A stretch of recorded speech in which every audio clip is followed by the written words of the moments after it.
The wrench clangs against the metal floor of the stealth shuttle as Matthew Taylor, Earth's last hope, fumbles with his sole weapon. Outside the view screen, a colossal Gamelin warship looms, its hull a maze of advanced weaponry poised to annihilate humanity. Matthew's grip tightens on the custom-made tool, a hybrid of human ingenuity and alien tech that now carries the weight of an entire planet's survival. 23 hours and counting. Nova, the Gamelin defector, announces from the co-pilot seat. Her voice carries an edge of urgency that matches the pounding in Matthew's chest. The ultimatum from High General Zorkath still rings in his ears: surrender or face extinction. Earth's military leaders had clamored for a frontal assault, a desperate charge against overwhelming odds. But Dr. Eliza Webb's revelation had changed everything. Matthew recalls the emergency session of the United Earth Defense Council, the tension palpable as Dr. Webb unveiled her findings.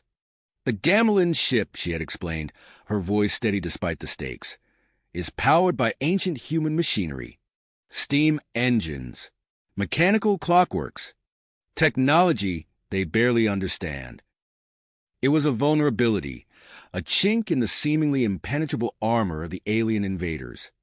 And it had led to this: a hot-headed mechanic armed with a wrench, tasked with infiltrating an alien warship and sabotaging it from within.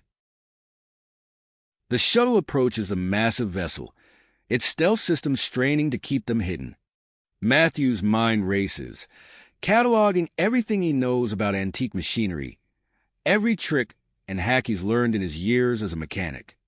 It's a far cry from the elite soldiers and advanced battleships Earth's military had wanted to deploy. But against an enemy relying on energy weapons and force fields, Matthew's knowledge of gears, pistons, and steam might just be the edge humanity needs. Nova's voice cuts through his thoughts. We're approaching the access point. Are you ready? Matthew glances at the Gamelin engineer, distrust warring with the knowledge that her expertise could mean the difference between success and failure. Her offer of help in exchange for asylum had been met with skepticism, but desperation had won out. Ready as I'll ever be, Matthew grunts, double-checking the wrench's interface capabilities. It's a marvel of engineering, capable of interfacing with both human and alien tech. In his hands, it's not just a tool, it's Earth's last line of defense. The shuttle docks silently against the hull of the Gamelin warship. As the airlock hisses open, Matthew takes a deep breath. 23 hours to save humanity. One angry mechanic against an empire's greatest warriors. With a nod to Nova, he steps in the alien ship, wrench at the ready. The game is on, and the fate of Earth hangs in the balance. As Matthew moves deeper into the ship, he can almost hear the ticking of those ancient clockworks, counting down to either Earth's salvation or its doom. The airlock hisses shut behind Matthew, sealing him inside the alien vessel. The familiar weight of the wrench in his hand anchors him as he takes in the bizarre fusion of technology surrounding him.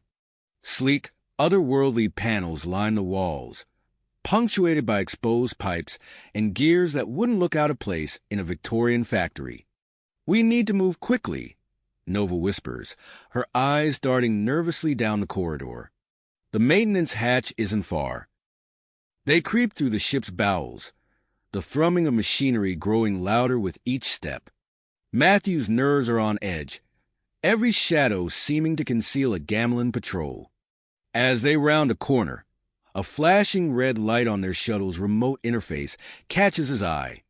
Damn it, he hisses, studying the readout. The cloaking's failing. Nova's face pales. If they detect us now, dash. They won't, Matthew interrupts, his mind already racing. He kneels, prying open a nearby access panel. Inside, a mess of wires connects to what looks like a modified steam pressure gauge. This is it, their sensor array. It's piggybacking off an old atmospheric regulator. His fingers fly over the antiquated controls, adjusting valves and rerouting steam flow.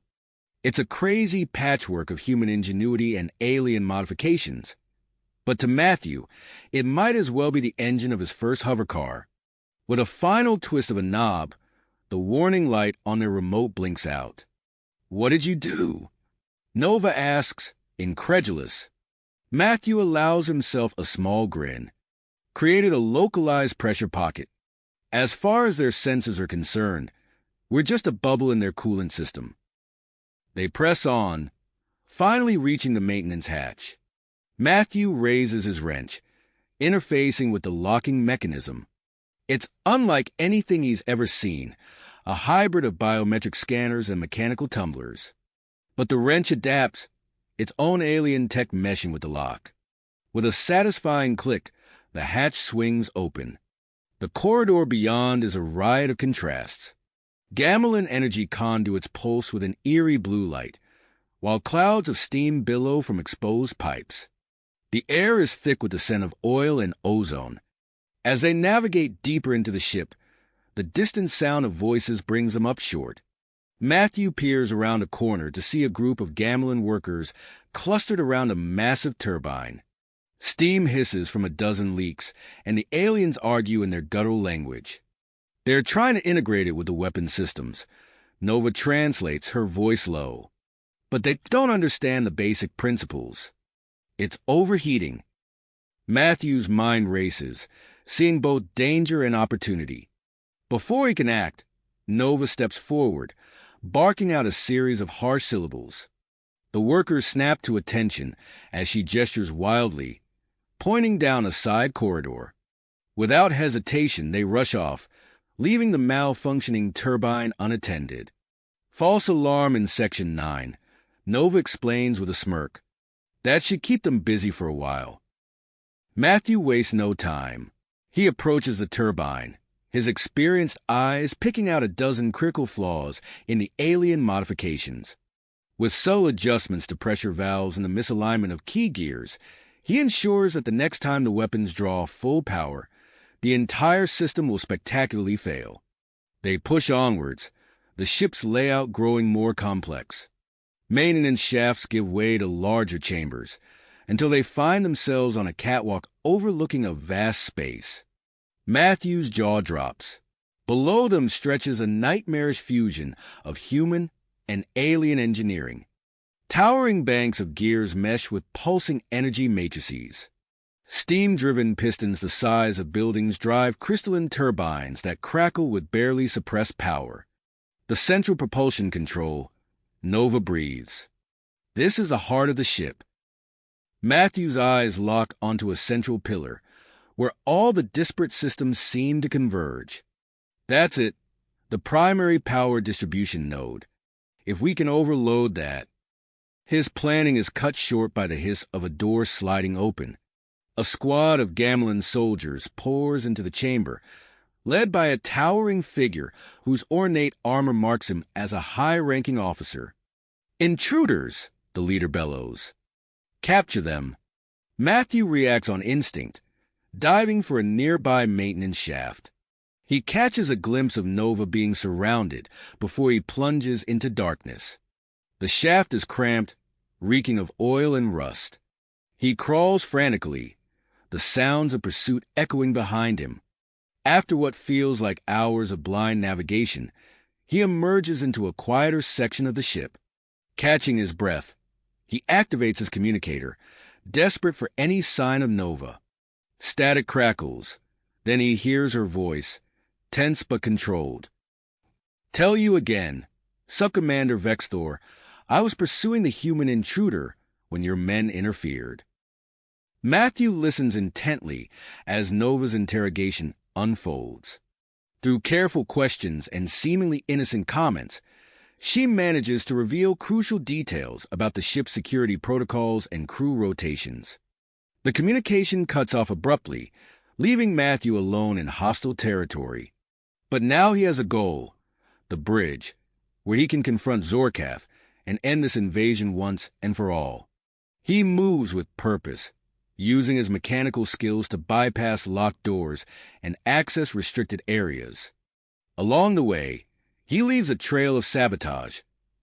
Coolant lines ruptured, power couplings misaligned, steam pressure building to dangerous levels in key systems. As alarms begin to sound throughout the ship, Matthew allows himself a grim smile. The Gamelons may have conquered the stars, but they never learned to respect the power of a well-placed wrench. Ahead, he can see the ornate doors that must lead to the bridge. Behind him, he hears the approaching thunder of booted feet. Matthew grips his wrench tightly, every sense alert as he prepares to face whatever lies beyond those doors. The fate of Earth hangs in the balance, and he's the only one left who can tip the scales. Matthew's hand hovers over the bridge door controls, his breath coming in short bursts. The cacophony of alarms and panic shouts from within steals his drive. With a swift movement, he jams his wrench into the access panel, overriding the lock. The doors slide open with a hiss, revealing a scene of chaos. Gamelin officers rush between stations, barking orders in their guttural language. At the center of it all stands High General Zorkath, his towering form hunched over a holographic display of the ship's systems.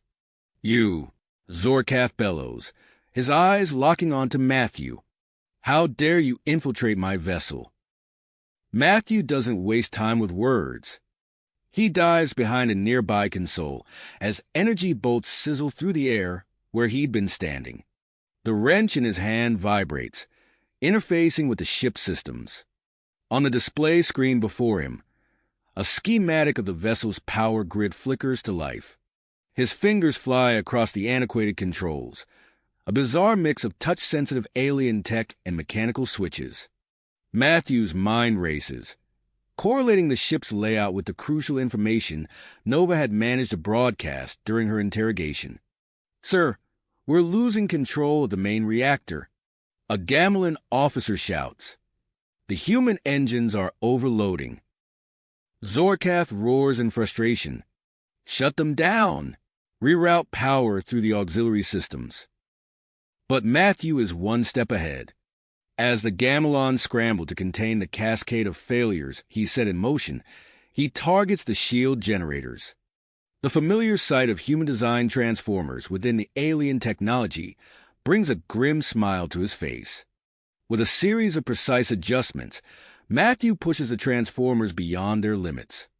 The ship shudders as the shields flicker and fail. "Impossible!" Zorkath snarls. "No human could understand our technology so completely." Matthew allows himself a brief chuckle. You'd be surprised what a skilled mechanic can do with a good wrench. A violent tremor rocks the bridge as the main weapon system attempts to draw power. Sparks erupt from consoles, and the acrid smell of burning circuitry fills the air. The sabotage Matthew had carefully orchestrated throughout the ship comes to fruition, systems failing in a devastating chain reaction. Alarms blare with renewed urgency as the Gamelin crew fights a losing battle against their own malfunctioning technology. Matthew seizes the opportunity, darting from cover to cover, using the chaos to his advantage. He reaches a central control panel, the culmination of his infiltration within reach. But as his wrench connects with the interface, a crushing grip closes around his throat. Zorkath lifts Matthew off his feet, alien eyes blazing with fury. "You've ruined everything," the High General growls. "I'll end your miserable species myself." Matthew struggles, his vision darkening at the edges. His fingers scrabble uselessly against Zorkath's armor, searching for a weakness. Just as consciousness begins to slip away, a familiar voice cuts through the din. "Let him go, Zorkath." Nova stands in the doorway, a commandeered Gamelin weapon trained on the High General. Her uniform is torn and singed, evidence of her daring escape. Zorkath's grip loosens slightly, his attention divided. It's all the opening Matthew needs. With the last of his strength, he swings the wrench, connecting solidly with the exposed pipe on Zorkath's armor. Steam erupts from the breach, and the alien commander howls in pain, releasing Matthew. Gasping for air, Matthew scrambles back to the control panel. Nova provides covering fire, keeping the remaining Gamlen officers at bay. Their eyes meet briefly, a silent understanding passing between them. They have one chance to end this. Matthew's fingers fly across the controls, pushing the ship systems to their breaking point. The bridge lurches violently, artificial gravity fluctuating. Through the view screen, Earth hangs suspended in the void, a blue jewel that seems to grow larger with each passing second. "What have you done?" Zorkath demands, his voice tinged with fear for the first time. "Turned your own technology against you," Matthew replies, grim satisfaction in his tone. "Those human combustion engines you modified? They're about to remind you why we stopped using them centuries ago." The ship's hull groans ominously as it begins its uncontrolled descent towards Earth's atmosphere. Fires break out across multiple decks, the ancient human machinery overheating and igniting the Gamlen's volatile fuel sources. "We need to go," Nova urges, her eyes darting between Matthew and the closing escape route. Matthew nods, but before he can move, Zorkath lunges forward with a roar of defiance. The alien commander's massive form crashes into Matthew, sending them both tumbling across the bridge. They grapple furiously, human ingenuity against alien strength, as the ship plummets towards Earth. Nova circles the fray, weapon raised, unable to get a clear shot.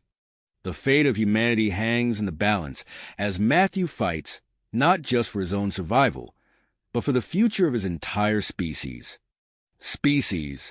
The ship lurches violently, throwing both combatants off balance. Matthew seizes the opportunity, driving his elbow into Zorkath's midsection. The alien commander staggers back, giving Matthew a precious moment to catch his breath. Suddenly, a familiar voice cuts through the chaos. "Matthew, duck!" He drops instinctively as a bolt of energy sizzles over his head, striking Zorkath squarely in the chest. The Gamlen leader crumples to the ground, stunned but not defeated.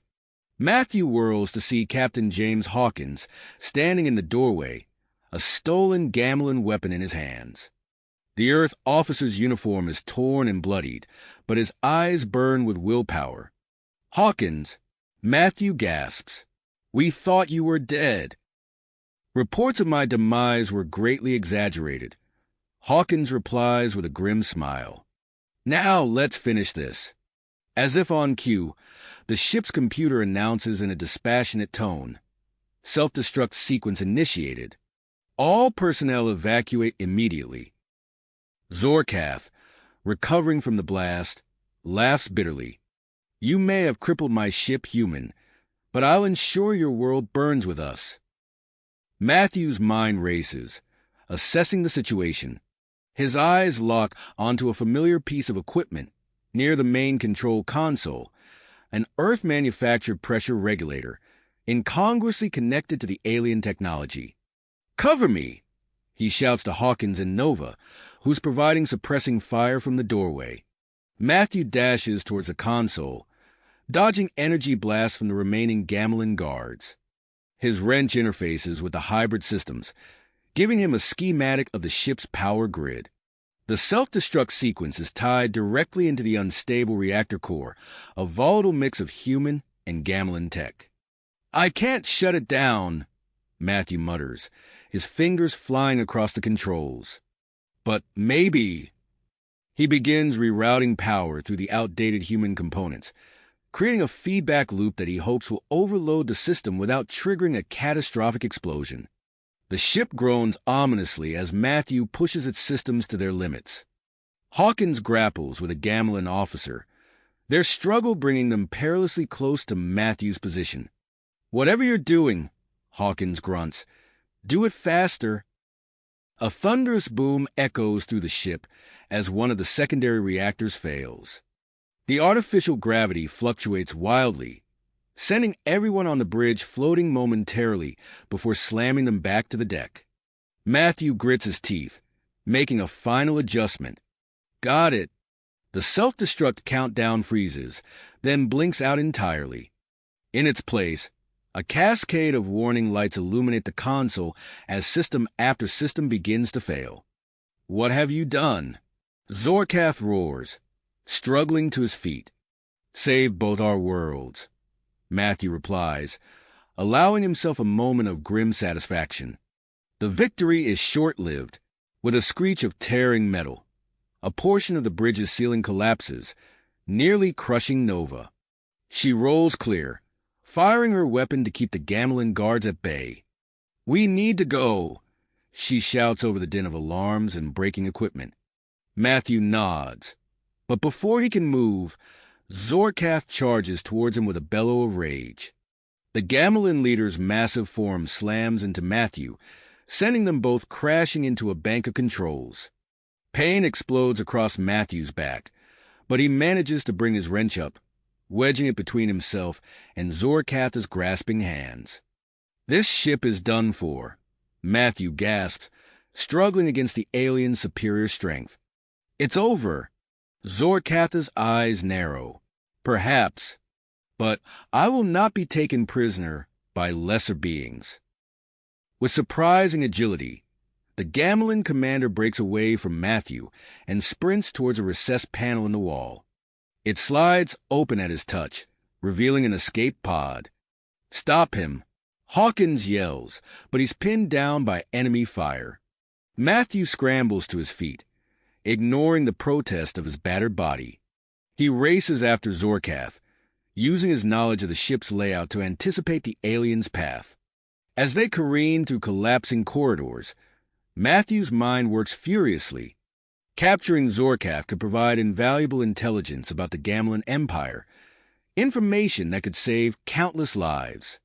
The ship lists dangerously, and Matthew feels the telltale shudder of atmospheric entry. They're running out of time. Ahead, he sees Zorkath reaching for the escape pod's hatch. With a final burst of speed, Matthew hurls himself forward. Swinging his wrench in a desperate arc, the tool connects with the pod's control panel, just as Zorkath's hand touches the release. Sparks fly, and the hatch jams, trapping the Gamelin leader halfway inside. "No!" Zorkath roars, struggling to free himself. Matthew stands before him, panting heavily. The corridor around them groans and buckles as the ship begins to break apart. Flames lick at the edges of ruptured conduits, and the acrid smell of burning circuitry fills the air. "It's over, Zorkath," Matthew says, his voice steady despite the chaos. "You're coming with us." The Gamelin commander's eyes blaze with a mixture of fury and grudging respect. "And how do you propose to accomplish that, human?" This vessel is moments from disintegration. As if to punctuate Zorkath's words, a violent tremor rocks the ship. Matthew stumbles, nearly losing his footing. He realizes with grim clarity that they're out of options. They can't stay here, but they can't leave Zorkath behind either. The fate of Earth, perhaps the entire galaxy, might hinge on the intelligence this alien leader possesses. Matthew's grip tightens on his wrench as he faces the trapped Gamelin commander. Time is running out, and he needs to make a decision. The next few moments could determine not just their survival, but the future of humanity itself. Matthew's mind raced, weighing his limited options as Zorkath struggled to free himself from the jammed escape pod. The ship's violent tremors intensified, reminding him that time was rapidly running out. In that moment of crisis, an idea sparked in Matthew's mind. With swift precision, he located an access panel adjacent to the escape pod and wrenched it open, revealing a complex array of wires and circuits. The familiar sight of human components integrated with alien technology gave him a surge of confidence. Matthew's hands moved with practiced efficiency, reconfiguring the pod's launch sequence. The pod's hatch suddenly slammed shut, trapping both Matthew and Zorkath inside. Before the Gamelin commander could react, the pod detached from the failing warship with a violent jerk. However, instead of launching into space, it remained tethered to the ship by an emergency cable, leaving them suspended in Earth's upper atmosphere. "What have you done, human?" Zorkath snarled, His massive form pressed uncomfortably against Matthew in the confined space. "Ensured you won't escape," Matthew replied through gritted teeth, struggling to maintain his position as the pod swung wildly. Inside the deteriorating Gamelin warship, Nova and Captain Hawkins witnessed Matthew's desperate maneuver. They exchanged a quick glance, a silent agreement passing between them. "We can't leave him," Nova said, her voice firm despite the chaos around them.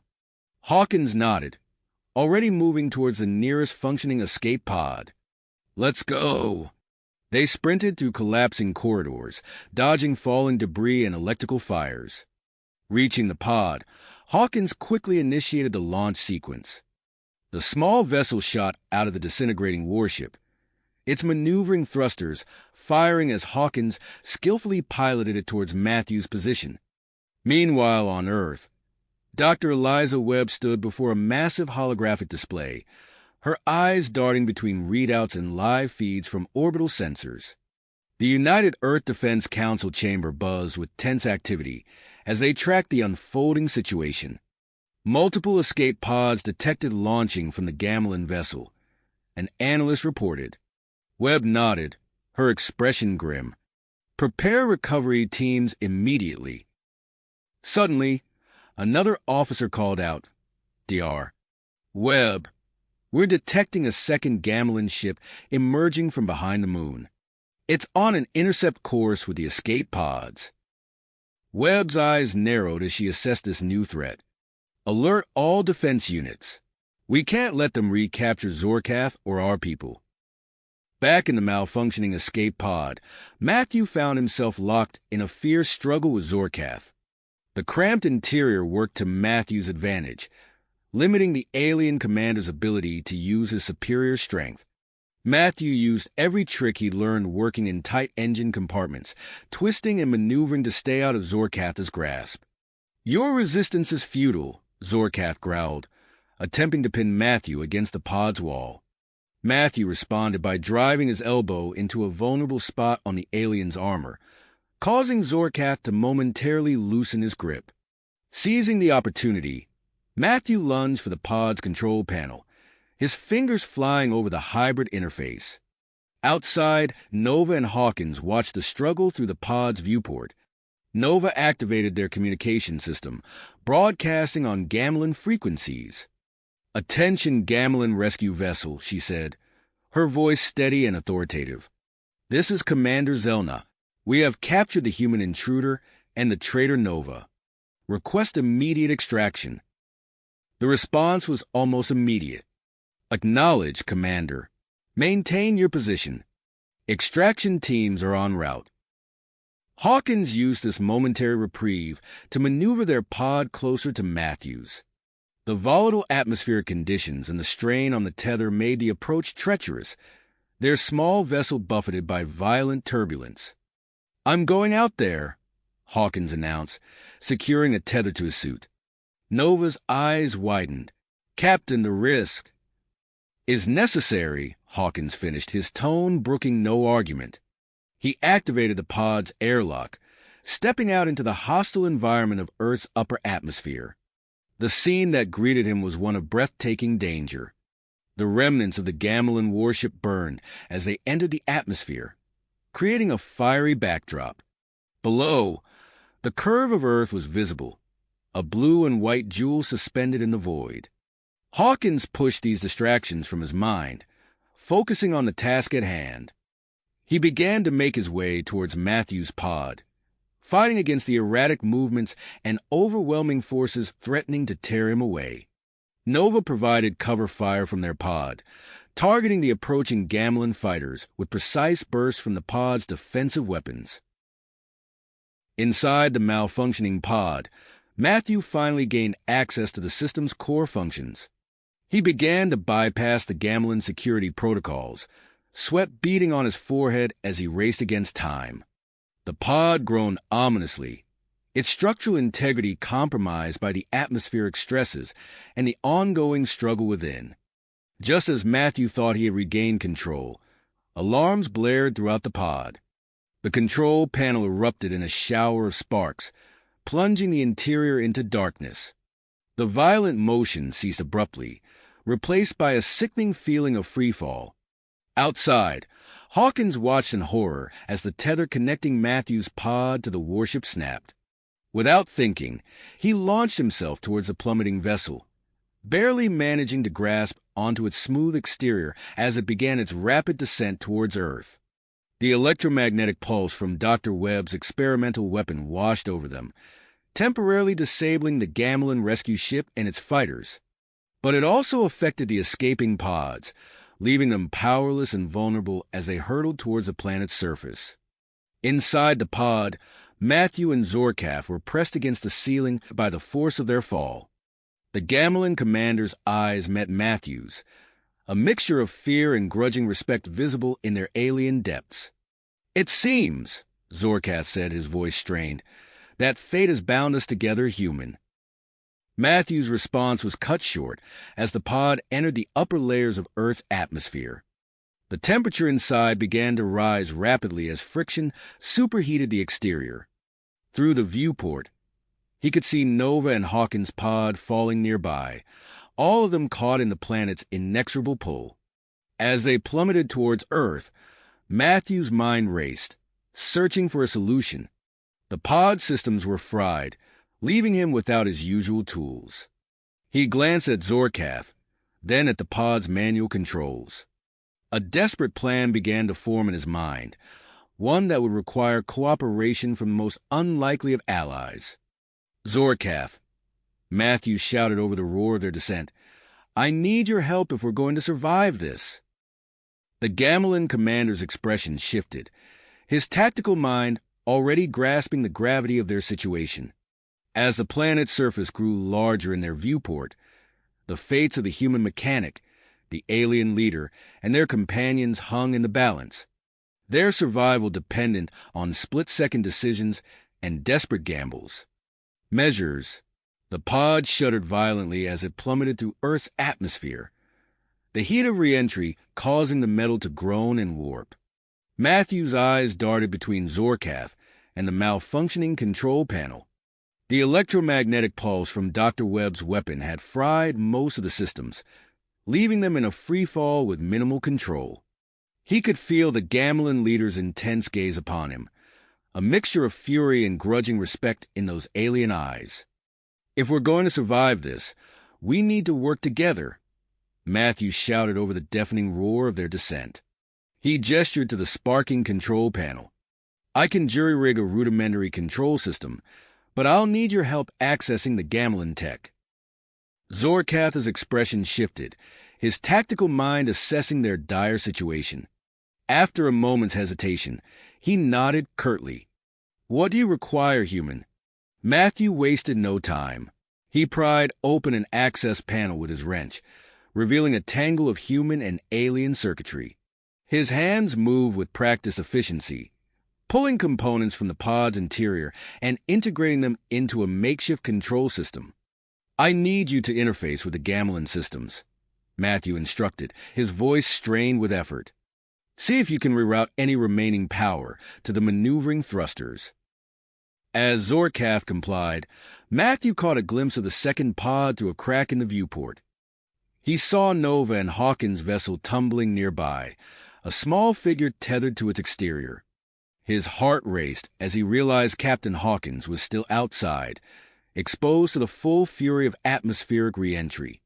Inside the second pod, Nova's fingers flew over the alien controls. Her knowledge of Gamelin technology, gained through years of covert study, allowed her to partially restore power.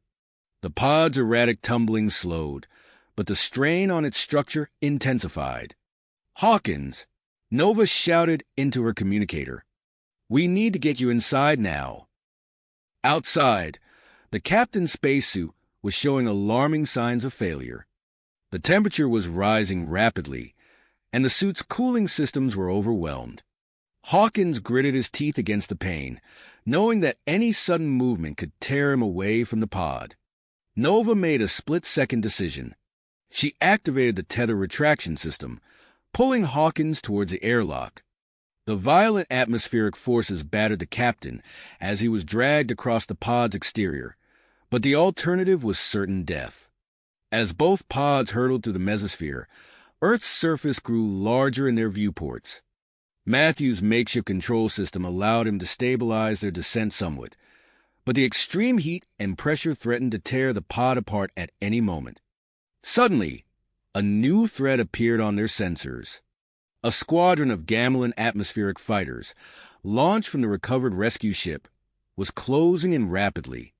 Matthew's mind raced, searching for a solution. In a desperate move, he began to overload the pod's remaining power systems. "What are you doing?" Zorkath demanded, his eyes widening as he realized Matthew's intent. "Creating a distraction," Matthew replied through gritted teeth. He finalized the connections, bracing himself for the result. "Hold on!" A massive electromagnetic burst erupted from the pod, washing over the approaching Gamelin fighters. Their guidance systems flickered and failed, sending them veering off course. The burst also affected nearby recovery drones, causing several to malfunction and spin away. In the chaos that followed, neither Matthew nor Zorkath noticed a second wave of more advanced recovery drones approaching. These drones, equipped with powerful tractor beams, locked onto both pods. The sudden deceleration slammed Matthew and Zorkath against the pod's interior, but their rapid descent finally began to slow. As they entered the troposphere, Earth's surface came into sharp focus. Matthew could make out the arid landscape of the Mojave Desert below, recognizing it as their designated landing zone. But the danger was far from finished. The Gamelin fighters had regrouped and were making their final approach, intent on preventing Zorkath's capture. The sky erupted in a spectacular display of weapons fire as Earth's orbital defense platforms engaged the incoming fighters. Explosions bloomed against the blue expanse, debris raining down around the descending pods. Inside Matthew's pod, Zorkath's demeanor had changed. The Gamelin leader watched the aerial battle with a mix of anger and resignation. Matthew seized the opportunity, using components from the pod's interior and his trusty wrench to fashion a makeshift restraint system. "I'm sorry," Matthew said as he secured Zorkath, "but I can't take any chances." The Gamelin commander didn't resist, his eyes fixed on the approaching ground. "It seems, human, that fate has bound us together in ways neither of us could have anticipated." As the pods made their final descent, Matthew caught sight of Nova and Hawkins' vessel nearby. Relief washed over him as he saw that both pods were under the control of Earth's recovery drones. But the relief was short-lived as a Gamelin fighter broke through the orbital defenses, streaking towards them with weapons charged. Matthew's hand tightened on his wrench as he prepared for impact. The recovery drone swerved erratically, trying to evade the incoming fire. The desert floor rushed up to meet them, and Matthew knew that the next few moments would determine not just their survival, but the fate of Earth itself. The pods touched down hard, skidding across the desert sand amidst a hail of weapons fire. As the dust settled, Matthew could hear the approaching sound of Earth's defense forces. He turned to Zorkath, both of them battered but alive. "Ready to meet your captors?" Matthew asked, his voice hoarse. Zorkath's alien features twisted into what might have been a smile. "I suspect, human, that this is merely the beginning of a much larger confrontation." As the pod's hatch began to open, flooding the interior with harsh desert sunlight, Matthew knew that Zorkath was right. Their journey through Earth's atmosphere might be over, but the real challenges were just beginning. As the pod's hatch opened, flooding the interior with harsh desert sunlight, Matthew squinted against the glare. The sounds of battle filled the air, the whine of energy weapons, the thunderous explosions of orbital defense platforms engaging Gamelin fighters high above. Matthew helped Zorkath to his feet. The Gamelin leader's alien features twisted in a grimace of pain and resignation. As they emerged from the battered pod, Matthew's eyes widened at the chaos surrounding them. The sky above the Mojave Desert had erupted into a spectacular light show of energy beams and explosions, creating a dangerous gauntlet for the incoming recovery operation. Nearby, Nova and Hawkins' pod was struggling against the turbulent atmosphere, the experimental tractor beams of the Earth recovery drones flickering as they fought to maintain their grip. Matthew's mind raced, his mechanical instincts kicking into high gear. He spotted a partially exposed control panel on the side of their pod, likely damaged during the rough landing. "Hold on," he muttered to Zorkath, dragging the alien leader with him as he scrambled towards the panel. With his free hand, Matthew pried it open, revealing a mess of human and gamelan circuitry. His fingers flew over the components, bypassing damaged systems and rerouting power. "What are you doing, human?" Zorkath asked, his voice a mix of curiosity and suspicion. Matthew didn't look up from his work as he responded, boosting the tractor beam's effectiveness. "If we don't stabilize that pod, Nova and Hawkins won't make it." As if on cue, a massive gamelan dropship suddenly revealed itself from behind a nearby mountain range. It launched a barrage of surface-to-air missiles, forcing the recovery drones to scatter and temporarily lose their lock on the pods. Matthew watched in horror as Nova and Hawkins' pod began to plummet. But then, something extraordinary happened. He saw a figure moving on the exterior of the pod, Captain Hawkins, still tethered to the hull. With expert precision, Hawkins began to manually guide the pod through the missile barrage, allowing Nova to focus on the internal systems. Inspired by their bravery, Matthew redoubled his efforts. He pulled components from the damaged pod, integrating them into the makeshift control system. With a final twist of his wrench, he activated the enhanced tractor beam. The effect was immediate. The recovery drone's grip on Nova and Hawkins' pod stabilized, allowing for a smoother descent. But their troubles were just getting started. Matthew's pod, now without the support of a tractor beam, began to plummet towards the desert floor. He grabbed Zorkath and dove back inside, his mind already formulating a plan. "Hang on," he shouted, using his specialized wrench to access the pod's emergency thruster controls. With precise timing, he fired short bursts, slowing their descent and steering towards a less rocky landing zone.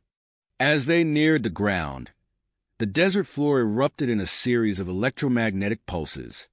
Matthew glimpsed a network of hidden devices beneath the sand, interfering with the gamelan missile's guidance systems.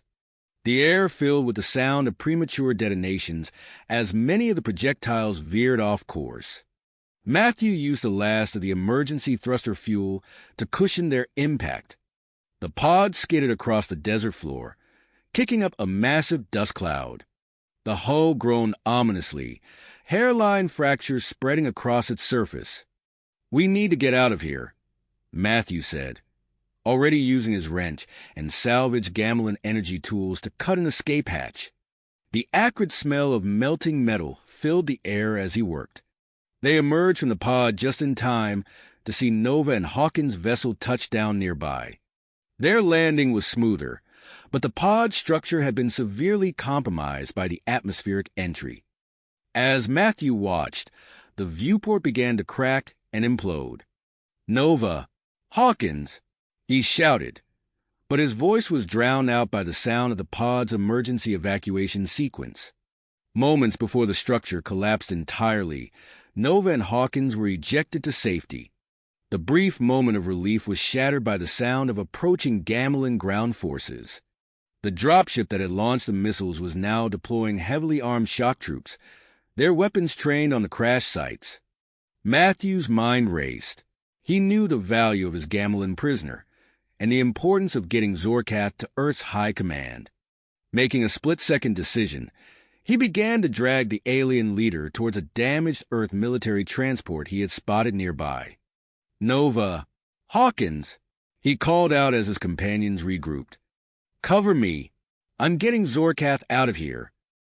As Nova and Hawkins provided covering fire, Matthew set to work on the transport. His hands moved with practiced efficiency, repairing the engine with his wrench and scavenged parts. The familiar rhythm of mechanical work calmed his racing heart, allowing him to focus despite the chaos around him. With a roar, the transport's engine came to life. Matthew secured Zorkath inside and jumped into the driver's seat. He spared one last glance at Nova and Hawkins, who were now being approached by Earth's military forces, led by a grizzled man Matthew assumed was Colonel Reeves. "Good luck," he murmured, before gunning the engine and speeding off towards the coordinates of a hidden Earth bunker he had once overheard in a top-secret briefing. The Mojave Desert became a blur around them as Matthew pushed the transport to its limits. In the rear-view mirror, he could see the battle intensifying, more Gamelin reinforcements arriving to prevent their leader's capture. Earth's forces, though outnumbered, were using their knowledge of the terrain to hold their ground. Matthew gripped the steering wheel tightly, his knuckles tightening with tension.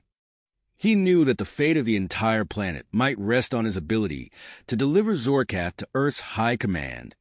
With his trusty wrench by his side and the skills he had honed over years of mechanical work, Matthew steeled himself for the challenges that lay ahead. As they raced across the desert, pursued by Gamelin forces and guarded by Earth's military, Matthew couldn't help but feel that this was just the beginning of a much larger conflict. The war with the Gamelons was nowhere near the end, and he had a feeling his role in it was about to become much more significant than he had ever imagined. The transport's engine roared as Matthew pushed it to its limits, the Mojave Desert blurring around him. Zorkath sat in silence, his alien features unreadable as they sped towards the hidden Earth bunker. The wrench lay heavy in Matthew's hand, a constant reminder of the impossible task he had accomplished. Suddenly, the air behind them erupted with energy blasts. Matthew glanced in the rearview mirror to see a fleet of Gamelin hover tanks and armored troop carriers in hot pursuit. Their weapons scorched the desert sand, each blast inching closer to the fleeing transport. "Looks like your friends don't want to let you go," Matthew muttered, his squeezing hard on the steering wheel. He swerved to avoid another energy blast, the transport groaning under the strain. Matthew's mind raced, assessing the vehicle's capabilities. With practiced movements, he began rerouting power from non-essential systems, his wrench dancing across exposed circuitry. The transport lurched forward with newfound speed, widening the gap between them and their pursuers. But Matthew knew it wouldn't be enough. He needed more. Keeping one hand on the wheel, he reached for the engine compartment. His fingers flew over the components, fine-tuning and optimizing with a precision born from years of experience. The engine's pitch changed, climbing higher as Matthew coaxed every ounce of power from its overworked systems. "Impossible," Zorkath murmured, watching Matthew work. "How can a simple mechanic—" "Not now," Matthew cut him off, focused on the task at hand. Miles ahead, hidden beneath the desert floor, General Marcus Steele stood in the command center of Fortress Omega. Holographic displays showed Matthew's approach and the advancing Gamelin forces. "Activate the defense grid," Steele ordered, his voice gruff. "Prepare for their arrival." Outside the bunker, concealed energy turrets rose from the sand.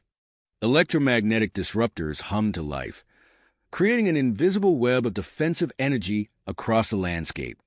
Back in the desert, the battle raged. Colonel Reeves and his desert warfare specialists executed hit-and-run attacks on the Gamelin forces. They used the terrain to their advantage, popping up from behind dunes to unleash precision strikes before disappearing again. Matthew caught glimpses of the skirmishes in his mirrors. He saw a familiar Gamelin scout vehicle weaving through the chaos, systematically taking out communication relays and creating diversions. Nova and Hawkins, he realized with a mix of relief and concern. As they neared Fortress Omega, a massive shadow fell over the transport. Matthew looked up to see the Gamelin dropship repositioning itself directly in their path. The air in front of them shimmered and distorted. "Gravity distortion field," Zorkath said, a note of pride in his voice. "You cannot escape." Matthew felt the transport lurch as localized areas of intense gravity tried to pull them in different directions. The vehicle groaned, metal stressed to its limits. But Matthew wasn't done yet. He jammed his wrench into the power core access panel, reconfiguring it on the fly. The transport began to emit a counterfrequency, partially neutralizing the gravity field. It wasn't perfect. Matthew could feel systems failing throughout the vehicle, but it was enough to push through. They burst from the other side of the gravity field, the transport sputtering and smoking. Matthew fought with the controls, trying to keep them on course as more and more systems failed. A new threat appeared on the horizon. Elite Gamelin shock troopers launched from the dropship, their jetpacks allowing them to quickly close the distance. Energy shields flickered around them as they dodged the increasing fire from Fortress Omega's defenses. Matthew watched as energy beams and electromagnetic pulses erupted from hidden emplacements around the bunker. The air filled with destructive energy, creating a gauntlet of fire between them and safety. With the transport ready to give out at any moment, Matthew made a desperate gamble. He accessed the power core one last time, overclocking it to dangerous levels. Warning alarms blared throughout the cabin. "What are you doing?"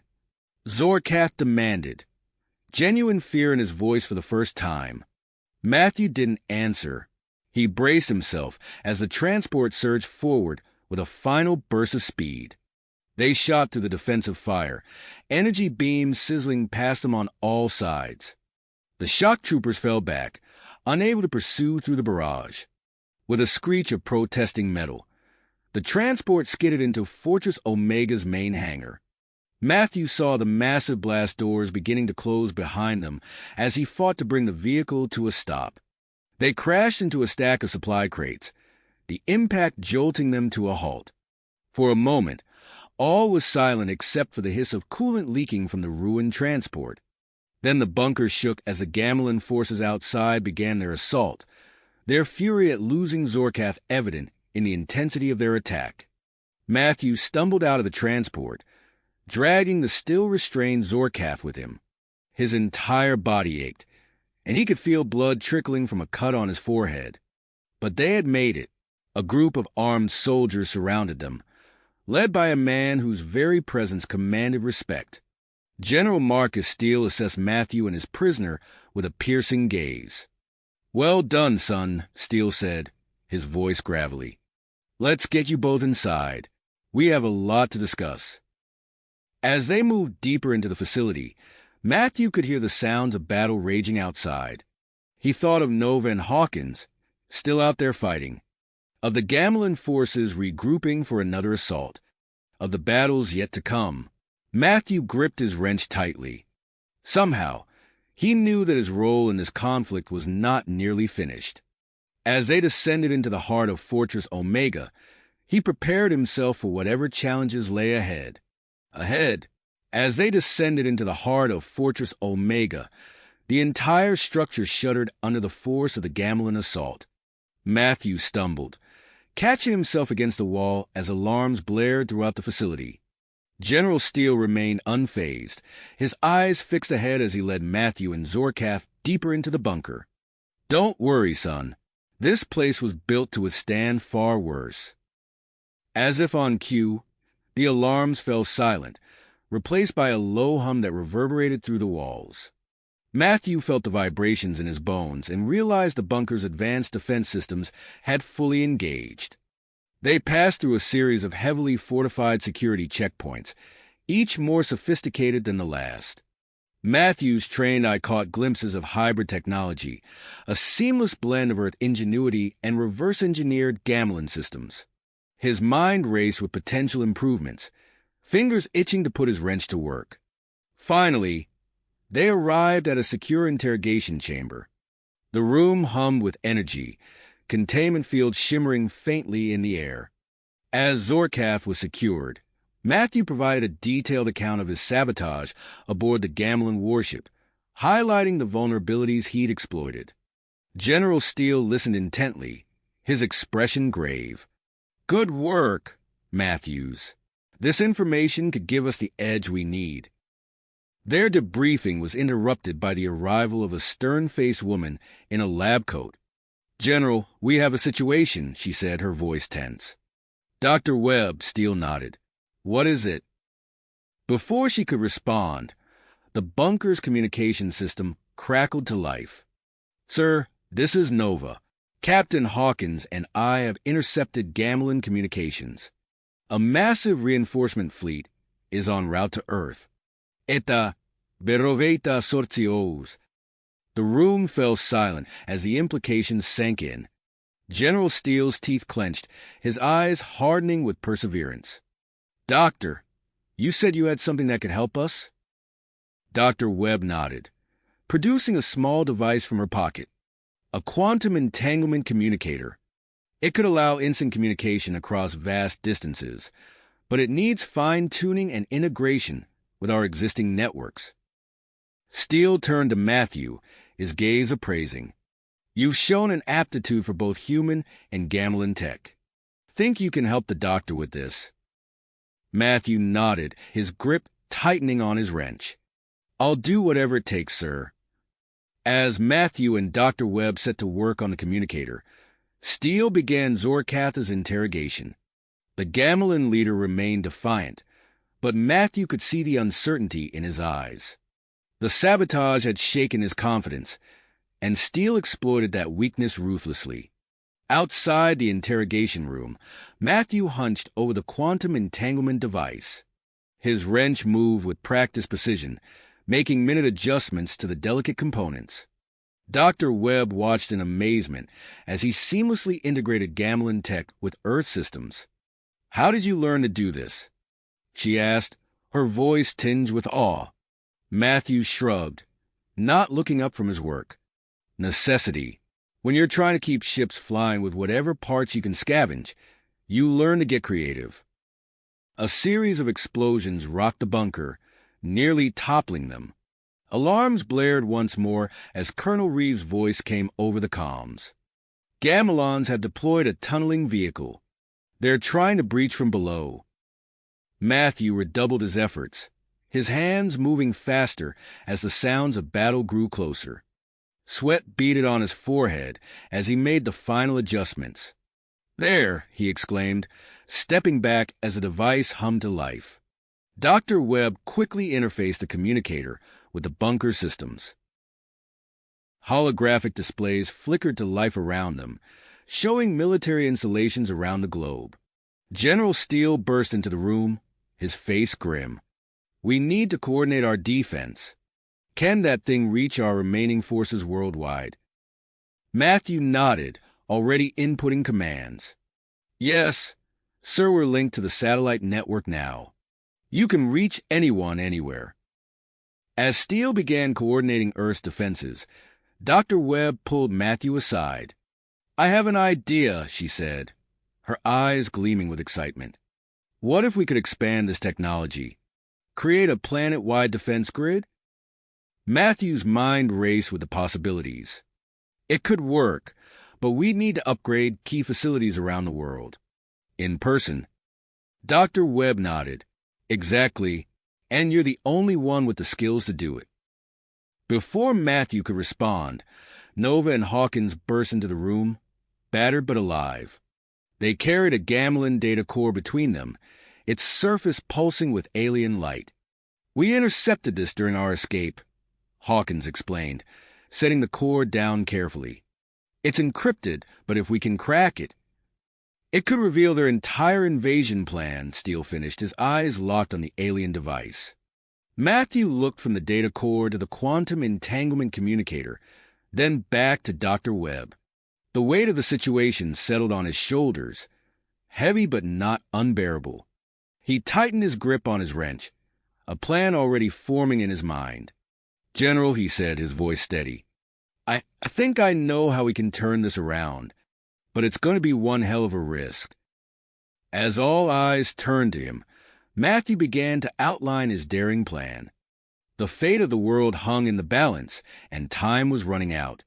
But with his wrench in hand and his mind sharp, Matthew was ready to take on whatever challenges lay ahead.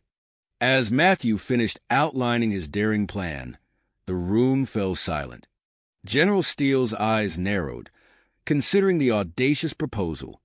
"It's risky," Steele said, breaking the tension, "but it might be our best shot.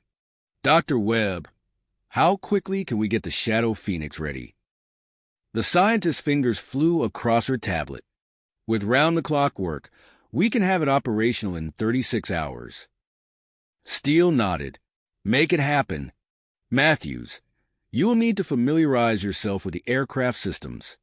Captain Hawkins assists with the integration of Gamelin tech."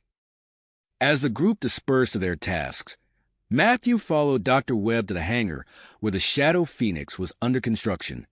The sleek aircraft gleamed under the harsh lights, its hull a patchwork of Earth alloys and salvaged Gamelin plating. Matthew ran his hand along the fuselage, his trained eye spotting a dozen potential improvements. He pulled out his wrench, already itching to get to work. "I've never seen anything like this," he murmured, peering into an open access panel. Dr. Webb smiled. "It's a hybrid, just like your modifications. We've incorporated some of your designs into the cloaking system and modular repair stations." For the next day and a half, Matthew immersed himself in the Shadow Phoenix's systems. He worked alongside the engineering team, fine-tuning the engines and optimizing the aircraft's performance. His wrench became an extension of his arm, moving with practiced precision as he integrated human and Gamelin technologies. As the deadline approached, Nova and Hawkins burst into the hangar, their faces flushed with excitement. "We've cracked part of the data core," Nova announced, holding up a tablet. "The Gamelin reinforcement fleet, it's massive. Over 1,000 ships, including 3 dreadnoughts." Matthew's stomach dropped. "How long do we have?" Hawkins' expression was grim. "Less than 48 hours. We need to move fast." The news spurred the team to redouble their efforts. Matthew worked through the night, making last-minute adjustments to the Shadow Phoenix's systems. As dawn broke, General Steele entered the hangar for a final briefing. "Our long-range sensors have picked up Gamelin scout parties approaching several of our remaining installations," Steele said, his voice tense. "We're out of time. Matthews, you need to leave now." Matthew nodded, his eyes sharp. He turned to Dr. Webb, who handed him a small device. "The universal adapter," she explained. "It'll interface your wrench with both Earth and Gamelin tech. You'll need it to upgrade the defense systems quickly." As Matthew climbed into the Shadow Phoenix's cockpit, alarms blared throughout the facility. Colonel Reeves' voice crackled over the comms. "Gamelin forces are making a push. We're holding them off, but you need to go now." Matthew strapped himself in, his hands flying over the controls. The Shadow Phoenix hummed to life, its engines pulsing with hardly restrained power.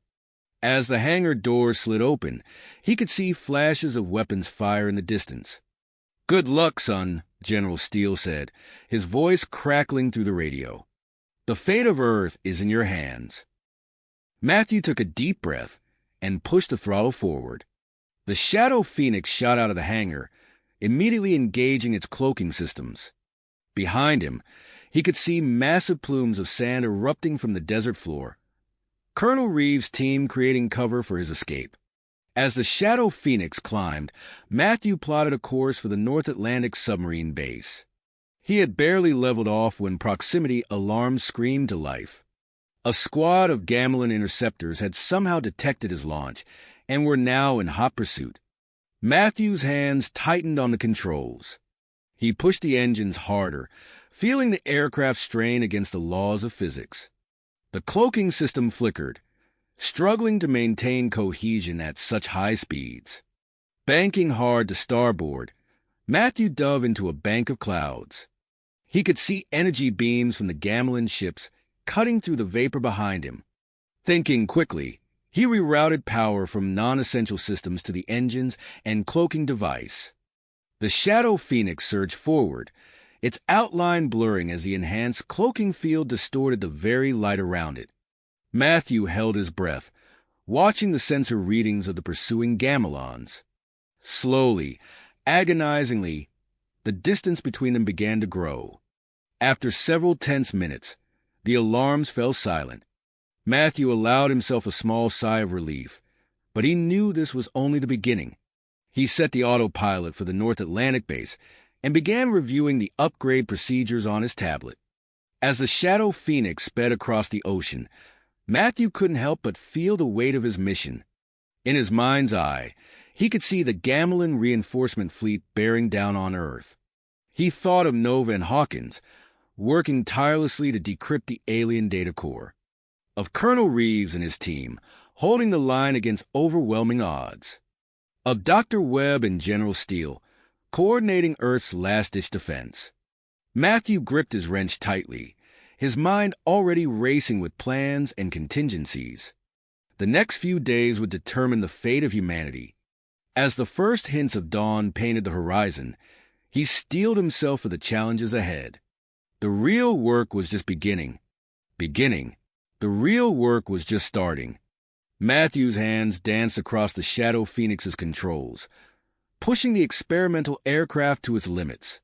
The pursuing Gamelin interceptors were relentless, their energy beams slicing through the clouds behind him. He gritted his teeth, his mind racing through potential escape routes. Suddenly, an idea struck him. Matthew banked hard to port, diving toward the choppy surface of the Atlantic. He rerouted power from the life support systems to the cloaking device, feeling the air grow thin in the cockpit as he did so. The Shadow Phoenix skimmed the waves, its outline blurring as the enhanced cloaking field distorted the very light around it. Matthew held his breath, watching the sensor readings of the pursuing Gamelons.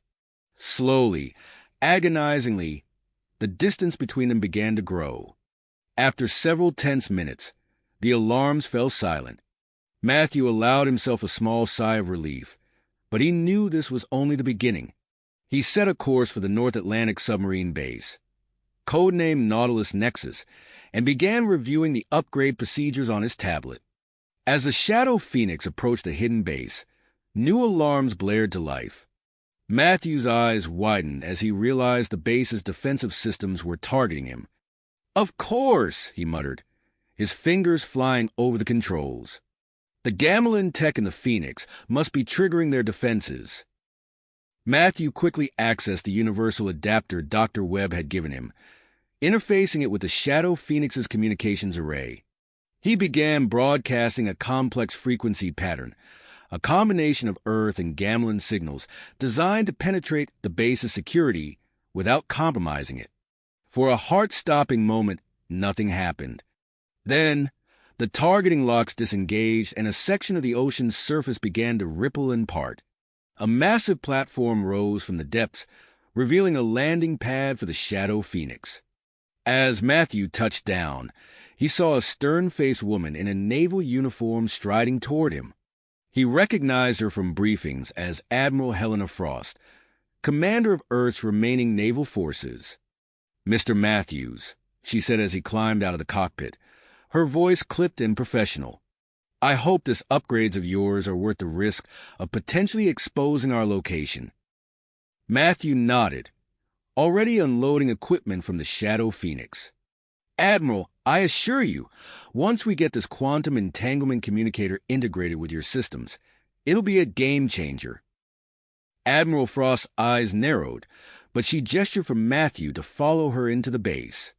As they descended into the heart of Nautilus Nexus, Matthew's trained eye took in the mix of cutting-edge technology and jury-rig repairs that kept the base functioning.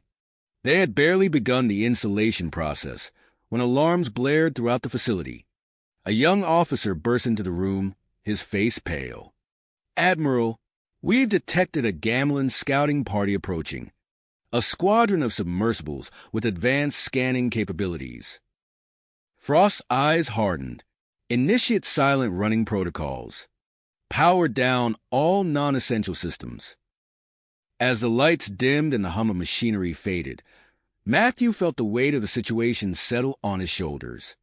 He turned to Admiral Frost, his voice low but urgent.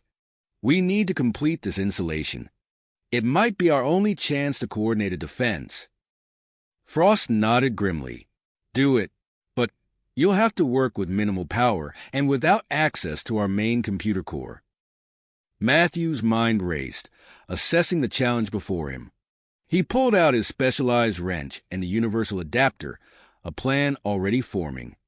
I can reroute power from the emergency life support systems, he said, moving towards a nearby access panel. It's risky, but it should give us enough juice to get the communicator online. As Matthew worked, he could feel the tension in the air thickening. The base had gone eerily quiet. The only sounds the muffled footsteps of crew members and the occasional ping of sonar equipment. He was nearly finished when he encountered an unexpected problem. The quantum entanglement communicator struggled to establish a stable connection, its signals disrupted by the ocean's magnetic fields. Matthew wiped sweat from his brow, his mind racing through possible solutions. His gaze fell on a pile of outdated communication equipment in the corner of the room, and an idea struck him. "Admiral," he whispered, "I need components from your old comm array and access to the Shadow Phoenix's systems." Frost raised an eyebrow, but gave a curt nod. Matthew set to work, cannibalizing parts from both human and Gamlan tech to construct a makeshift signal amplifier. As he worked, he could hear the tension in the voices of the sonar operators. The Gamlan submersibles were drawing nearer, their advanced scanners probing the ocean around them. With a final adjustment of his wrench, Matthew connected the amplifier to the quantum entanglement communicator. The device hummed to life, its display flickering with streams of data. "We're online," Matthew breathed, relief washing over him. Admiral Frost wasted no time. She leaned over the communicator, speaking in rapid, hushed tones to someone at Fortress Omega. Matthew watched as her expression shifted from tense concentration to grim satisfaction. "We have their blind spots," she said, turning to her officers. "Prepare the stealth mini-subs for immediate launch. Arm them with EMP harpoons." Matthew watched in awe as the base sprang into action. A team of submariners moved with practiced efficiency, boarding sleek, black mini-subs that looked like they'd been coated in the same material as the Shadow Phoenix.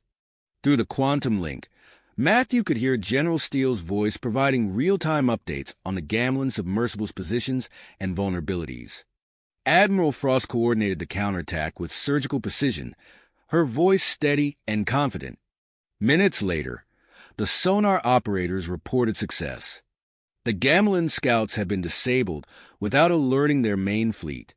As the tension in the command center eased, Matthew completed the final calibrations on the quantum entanglement communicator. Admiral Frost approached him, her expression softened slightly by grudging respect. "Well done, Matthews," she said. "Your upgrades may have just saved this base and given us a fighting chance." She handed him a data chip. "This contains information on other key installations around the world. Your next stop should be our hidden air base in the Andes Mountains." Matthew nodded, already thinking about the challenges ahead. As he prepared to leave, Admiral Frost presented him with one more surprise, an experimental underwater propulsion module for the Shadow Phoenix. "This should help you avoid Gamlan patrols in heavily monitored areas," she explained as Matthew examined the sleek device. He quickly integrated the module into the Shadow Phoenix, marveling at how seamlessly the hybrid technologies meshed. As he prepared for takeoff, using the base's underwater launch tubes to maintain stealth, an urgent transmission came through from Fortress Omega. General Steele's face appeared on the screen, his expression grim. "Matthews, the Gamlan reinforcement fleet, has accelerated its approach. We've lost 12 hours. You need to move faster." Matthews' grip tightened on the controls as he acknowledged the message.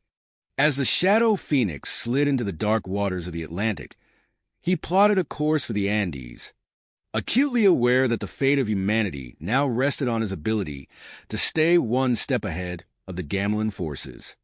The ocean engulfed the Shadow Phoenix, its new propulsion system humming quietly as Matthew pushed it to full speed. Ahead lay more challenges, more installations to upgrade, and a race against time that would determine the future of Earth. Matthew's mind was already working on solutions, his hand reflexively tightening around his trusty wrench. The real test was just beginning. As Matthew guided the Shadow Phoenix beneath the waves, the new underwater propulsion module hummed to life, propelling the aircraft through the dark Atlantic waters with remarkable speed and stealth. However, as he pushed the experimental technology to its limits, warning lights flashed across the control panel. Matthew frowned, his fingers dancing across the displays as he diagnosed the problem. The gamelin-based propulsion system was interfering with the cloaking field, creating a detectable energy signature. "Damn it," Matthew muttered, quickly adjusting the power flow. But it was too late. Proximity alarms blared as multiple contacts appeared on the radar. Gamelin patrol ships, closing in fast. With no choice left, Matthew engaged the vertical thrusters, forcing the Shadow Phoenix to breach the ocean's surface. As seawater cascaded off the aircraft's sleek frame, Matthew's eyes widened at the sight before him.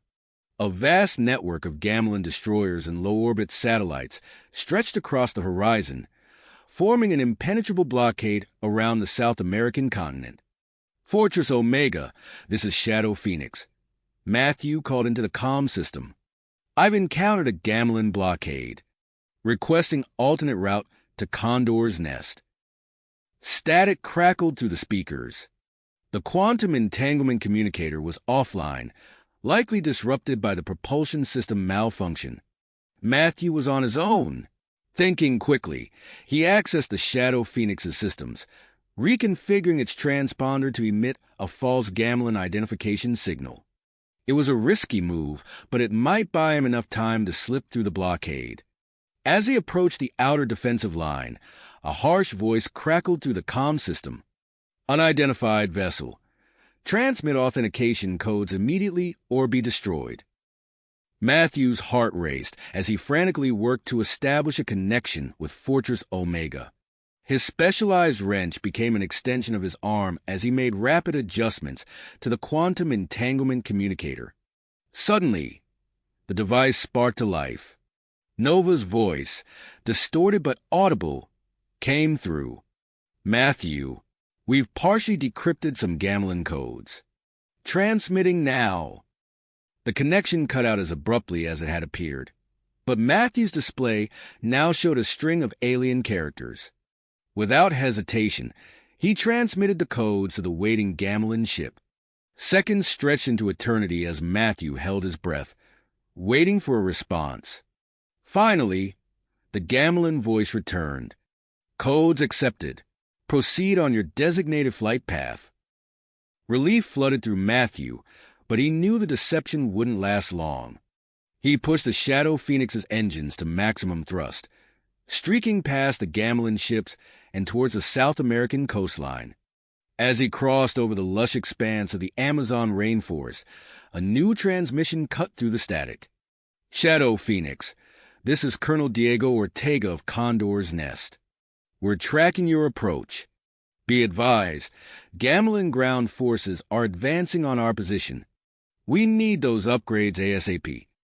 Matthew adjusted his course, pushing the Shadow Phoenix even harder. As he flew, his sensors picked up an anomaly in the dense jungle below. Focusing the scanners, he detected the telltale signs of a hidden Gamelin base. "Colonel Ortega, I'm sending you data on a Gamelin staging area in the Amazon," Matthew reported, transmitting the scan results. "It looks like the source of your ground attack." "Understood, Shadow Phoenix. This intel is crucial. But hurry, we don't have much time." As Matthew approached the Andes, alarms blared once again. The Gamelin blockade had detected his ruse. A squadron of fighters rose from the jungle base, closing in fast. Matthew's hands flew over the controls, engaging evasive maneuvers. The Shadow Phoenix danced through the sky, weaving between mountain peaks and diving through cloud banks. He used every trick he knew, exploiting weaknesses in the Gamelin targeting systems to stay one step ahead. A Gamelin fighter appeared in his rear view, weapon ports glowing with charged energy. Matthew waited until the last possible second, then cut his engines and engaged the vertical thrusters.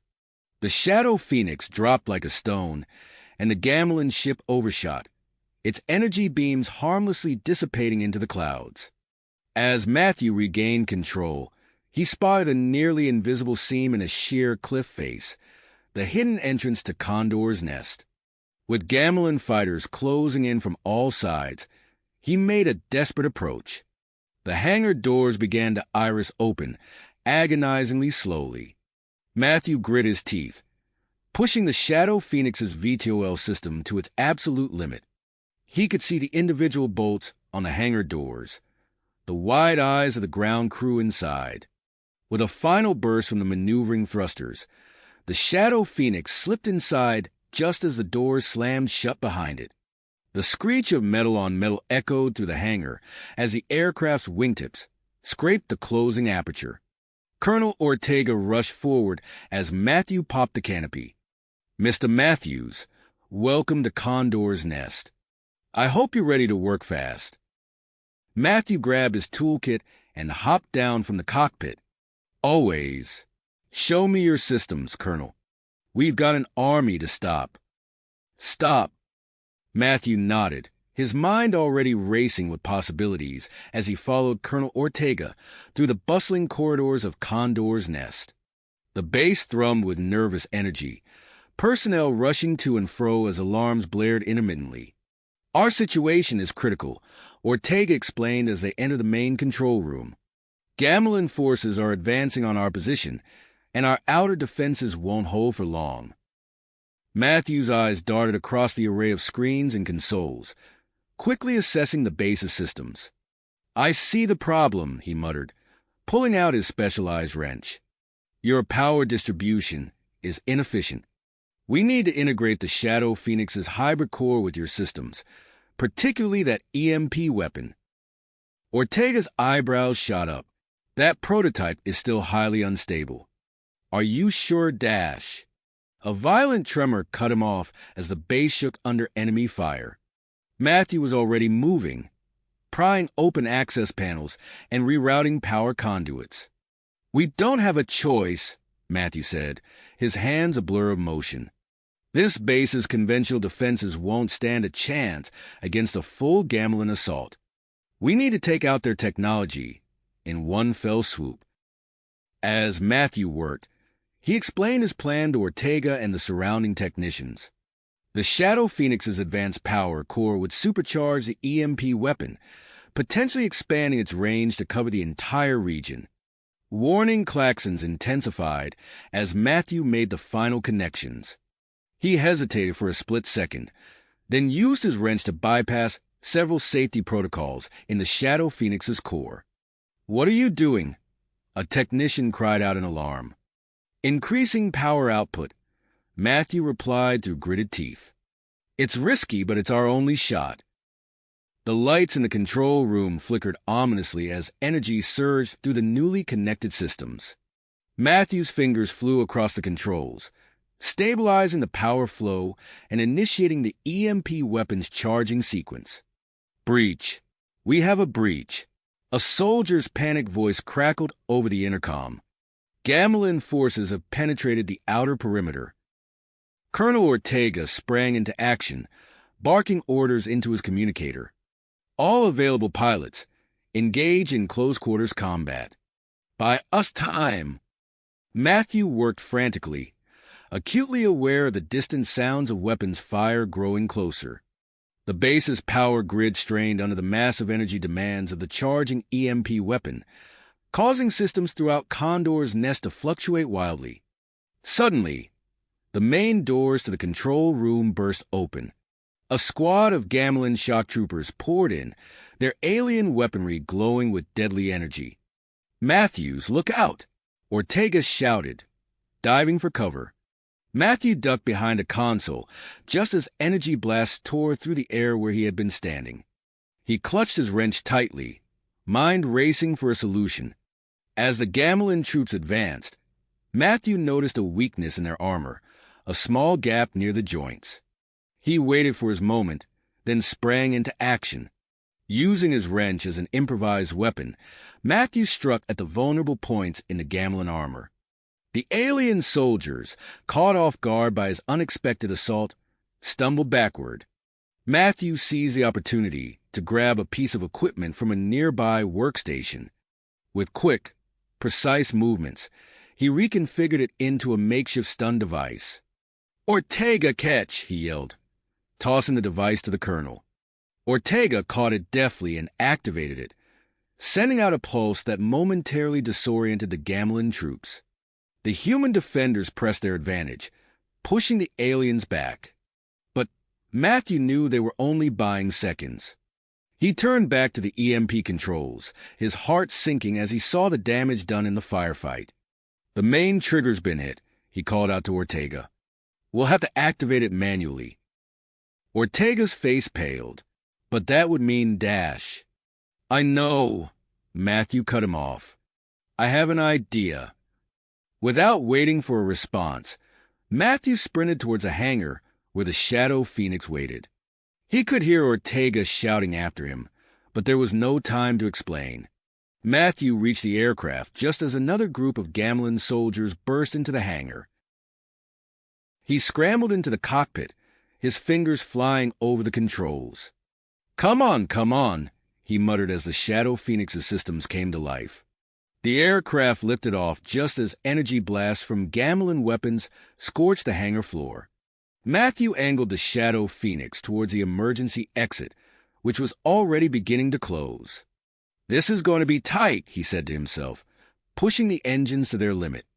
The Shadow Phoenix shot through the narrowing gap, scraping against the sides of the exit with a screech of metal on metal. But they were through, soaring into the open sky above the Andes. Matthew quickly brought up the sensor displays, searching for the Gamlen ground base hidden in the Amazon.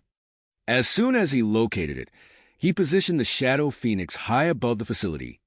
"Here goes nothing," Matthew said, activating the remote trigger he had hastily configured. The EMP weapon discharged, its energy channeling through the Shadow Phoenix in a focused beam. The pulse expanded outward, enveloping a vast swath of the continent below.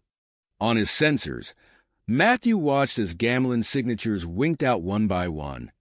The attack on Condor's nest faltered as the alien forces found their technology suddenly useless. But the Shadow Phoenix was not immune to the effects of the massive energy discharge.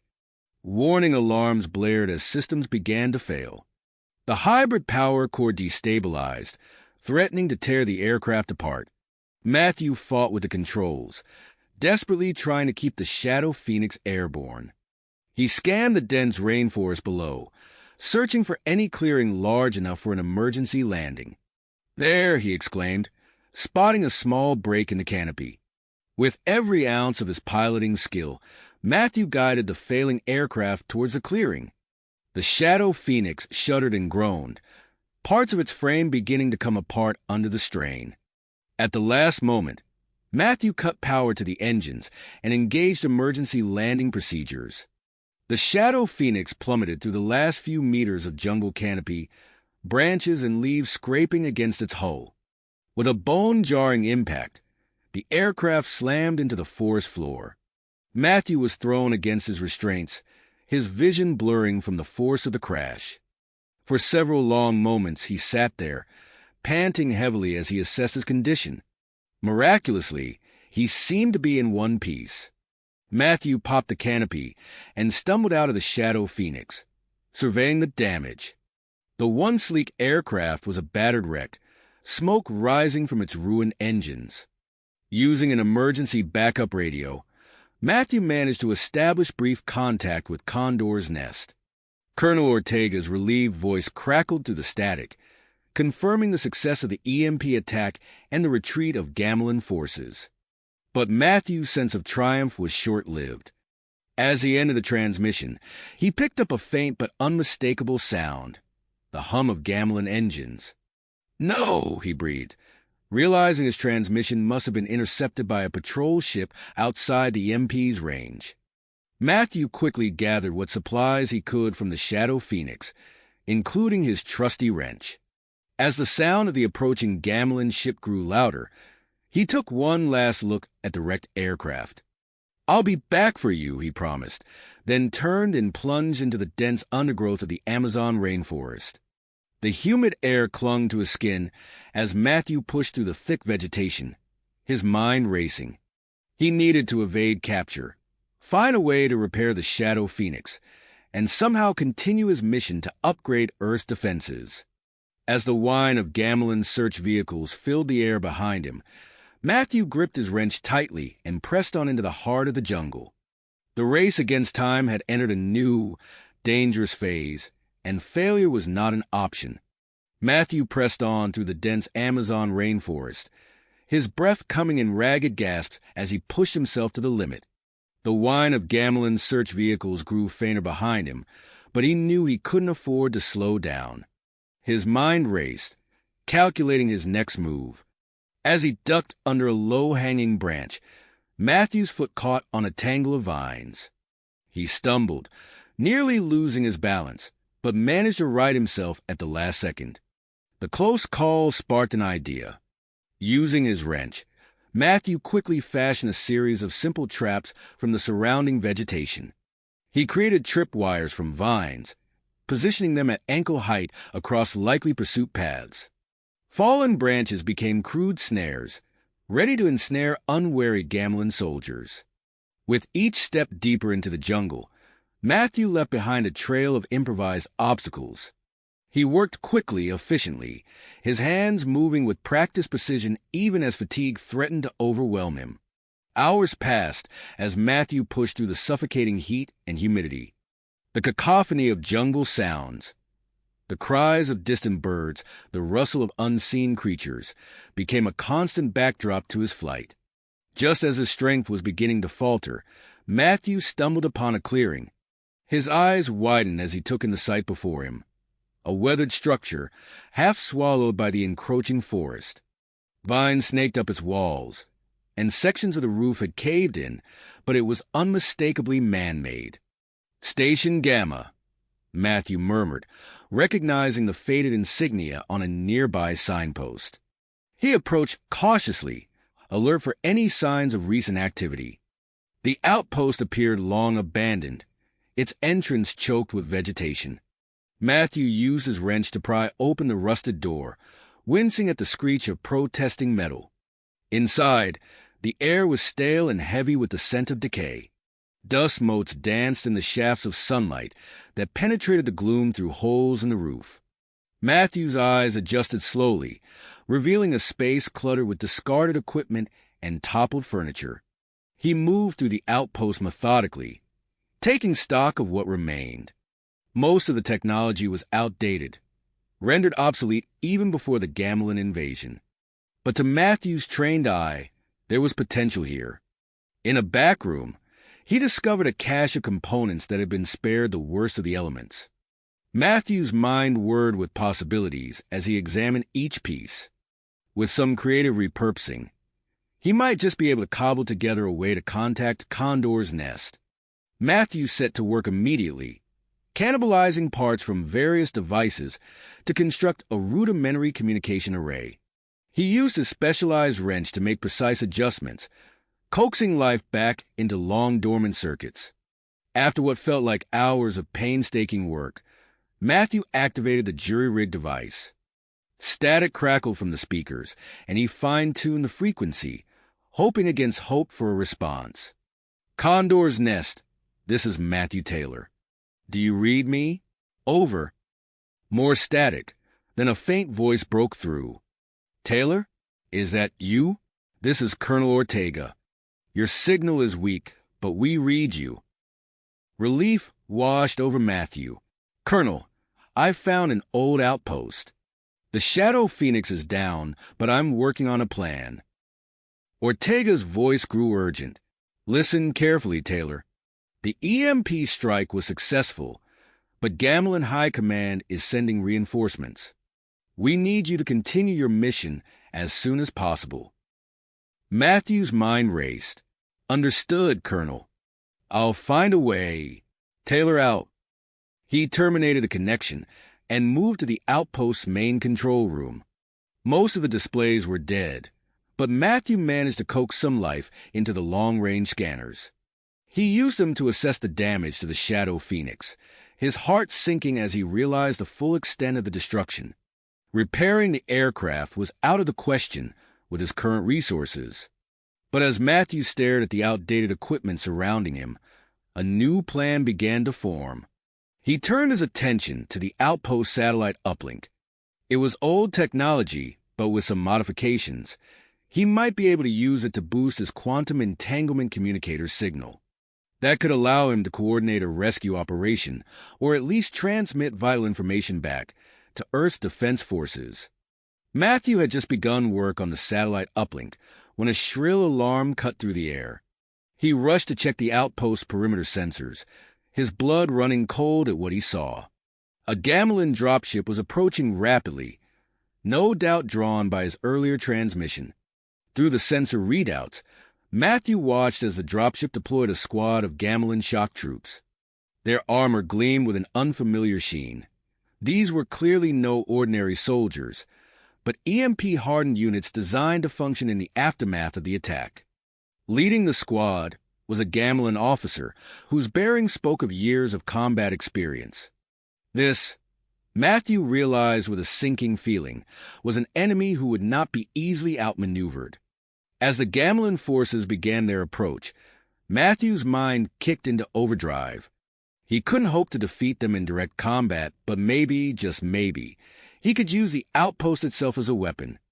Matthew's fingers flew over the controls, rerouting power from the satellite uplink to create electromagnetic barriers at key choke points throughout the facility. It wouldn't stop the Gamelons for long, but it might slow them down. Next, he turned his attention to weaponry. The outpost armory had long since been stripped bare, but Matthew was nothing if not resourceful. Using scavenged materials and his innate understanding of physics, he constructed a crude pneumatic launcher capable of firing sharpened debris with enough force to penetrate Gamelin armor. As he worked, Matthew could hear the sounds of the Gamelin squad breaching the outpost's outer defenses. Time was running out. He positioned himself near the satellite uplink, pneumatic launcher at the ready, and prepared for the fight of his life. The first Gamelin soldier to round the corner was met with a hail of makeshift projectiles. The alien stumbled back, caught off guard by the unexpected resistance. Matthew used a moment of confusion to dart to a new position, already calculating his next move. What followed was a deadly game of cat and mouse through the overgrown facility. Matthew used every trick he knew, turning the environment itself into a weapon against the invaders. He triggered malfunctions in automated systems, created distractions to divide the enemy forces, and all the while worked his way back toward the satellite uplink. As the battle raged, Matthew caught snippets of the Gamelin commander's orders. The alien's name was Krell, and he seemed to have realized the importance of capturing Matthew alive. This knowledge added a new layer of danger to Matthew's predicament. He couldn't afford to be taken prisoner. With Gamelin troops closing in from all sides, Matthew made a final push to complete the modifications to the satellite uplink. His fingers flew over the controls, making adjustments and bypassing safety protocols. He was so focused on his work that he almost missed a telltale glint of metal in the corner of his eye. Matthew paused, his curiosity piqued despite the dire situation. He pried open a hidden compartment in the outpost's main computer core, revealing a data crystal nestled within. The label on the crystal made his heart race. Lazarus Protocol. He had no time to examine the contents, but Matthew knew in his gut that this could be crucial to Earth's defense. Without hesitation, he connected the crystal to his quantum entanglement communicator and initiated a transmission to Fortress Omega. The upload began, agonizingly slow. Matthew could hear the heavy footsteps of Gamelin troops just outside the room. He looked around frantically, searching for any means of escape, but found himself cornered. Just as the data finished transmitting, the door burst open, Commander Krell stood framed in the entrance, his alien features set in a triumphant expression. "Well fought, human," Krell said, his voice a guttural growl. "But your resistance ends here." Matthew raised his hand slowly, his mind racing for one last gambit. As Krell's troops moved to secure him, Matthew's fingers brushed against his specialized wrench. A plan, desperate and dangerous, formed in an instant. With a swift motion, Matthew activated a hidden fail-safe in the wrench. A localized EMP burst forth, frying the nearest Gamelin equipment and sending the aliens reeling in confusion. In the chaos that followed, Matthew saw his chance. He bolted past the disoriented Gamelons, making a mad dash for the exit. Krell's enraged roar followed him as he burst out of the outpost and into the blinding sunlight. Matthew's lungs burned as he sprinted through the underbrush, the sounds of pursuit close behind. He could hear the rush of water, growing louder with each step. Ahead, the ground fell away sharply, revealing a raging river cutting through the jungle below. Without slowing, Matthew launched himself off the edge. For a heart-stopping moment, he was airborne, Gamelin energy blasts sizzling past him. Then he plunged into the churning waters below. The current caught Matthew immediately, sweeping him downstream with terrifying speed. He struggled to keep his head above water, gasping for air whenever he could. His body slammed against rocks and debris, each impact threatening to tear his grip from the partially damaged wrench he still clutched tightly. As Matthew was carried further and further from Station Gamma, he knew that his trials were just getting started. He had transmitted the Lazarus Protocol data, but at what cost? Now, lost and alone in the vastness of the Amazon, Matthew faced a new challenge: survival. And somewhere behind him, he knew that Commander Krell and his forces would not give up the hunt easily. The river roared around him, carrying Matthew deeper into the heart of the jungle and toward an uncertain future. His mission to upgrade Earth's defenses now seemed more vital and more impossible than ever before. The current swept Matthew downstream, battering his body against rocks and fallen trees. He fought to keep his head above water, gasping for air whenever he could. His fingers remained locked around his damaged wrench, refusing to let go of the one tool that might ensure his survival. After what felt like hours, the river's fury began to subside. Matthew caught sight of a fallen tree extending into the water and, with his last reserves of strength, managed to grab hold. He pulled himself onto the muddy bank, collapsing onto solid ground. For several minutes, Matthew lay there, chest heaving as he sucked in deep breaths. The jungle's cacophony surrounded him, a stark reminder that he was far from safety. With a groan, he pushed himself to his feet, wincing at the myriad of bruises and cuts that covered his body. Matthew took stock of his situation. His uniform was in tatters, and he had lost most of his equipment during the chaotic escape from Station Gamma. But he still had his wrench, and more importantly, his wits. Looking around, Matthew spotted a patch of dark, iron-rich mud near the riverbank. An idea formed in his mind. He tore a strip from his ruined uniform and carefully placed it on a flat piece of bark. Using his wrench, he scraped some of the iron-rich sediment onto the fabric. With practiced movements, Matthew fashioned a crude compass. He watched as the magnetized particles aligned themselves, providing him with a rough sense of direction. Orienting himself, he plotted a course that he hoped would lead him toward civilization, or at least away from the Gamelin forces that were undoubtedly in pursuit. Matthew pushed through the dense underbrush, every sense on high alert. The sounds of distant aircraft had him ducking for cover more than once, his heart pounding as he imagined Commander Krell's forces closing in. As the day wore on, Matthew's pace slowed. Exhaustion and hunger gnawed at him, but he pressed on. Just as he was considering finding a place to rest for the night, he stumbled upon something unexpected.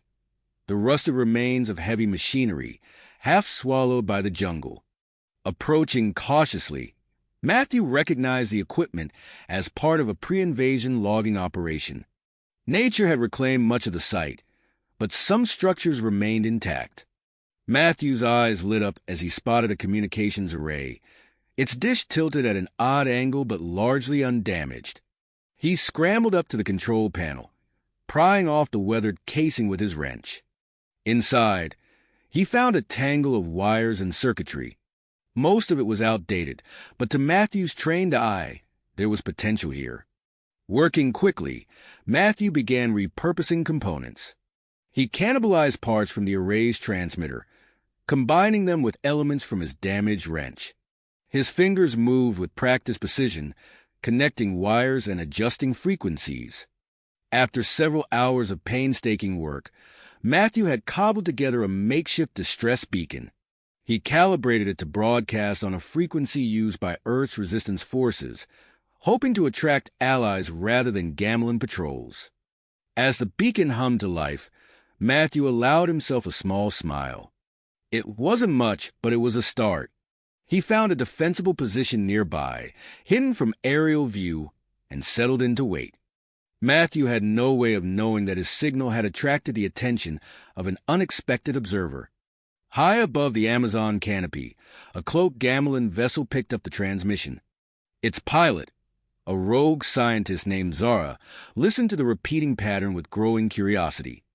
Zara had been secretly studying Earth's ecosystems, fascinated by the planet's biodiversity. She was part of a small faction of Gamelons who opposed the invasion, believing that Earth's unique characteristics made it too valuable to destroy. The humans' resourcefulness intrigued her. Against her better judgment, Zara decided to investigate. She piloted her ship towards the source of the signal, using its advanced cloaking technology to avoid detection by other Gamlan forces. As Zara's ship approached, Matthew's finely tuned instincts kicked in. He caught a faint hum in the air, barely perceptible but distinctly alien. Fearing a Gamlan patrol had found him, Matthew sprang into action.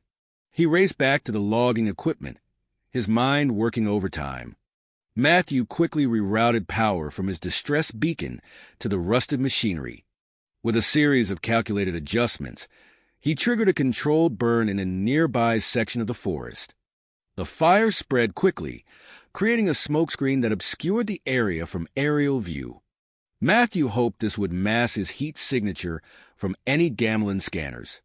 He darted between patches of cover, using the chaos to his advantage.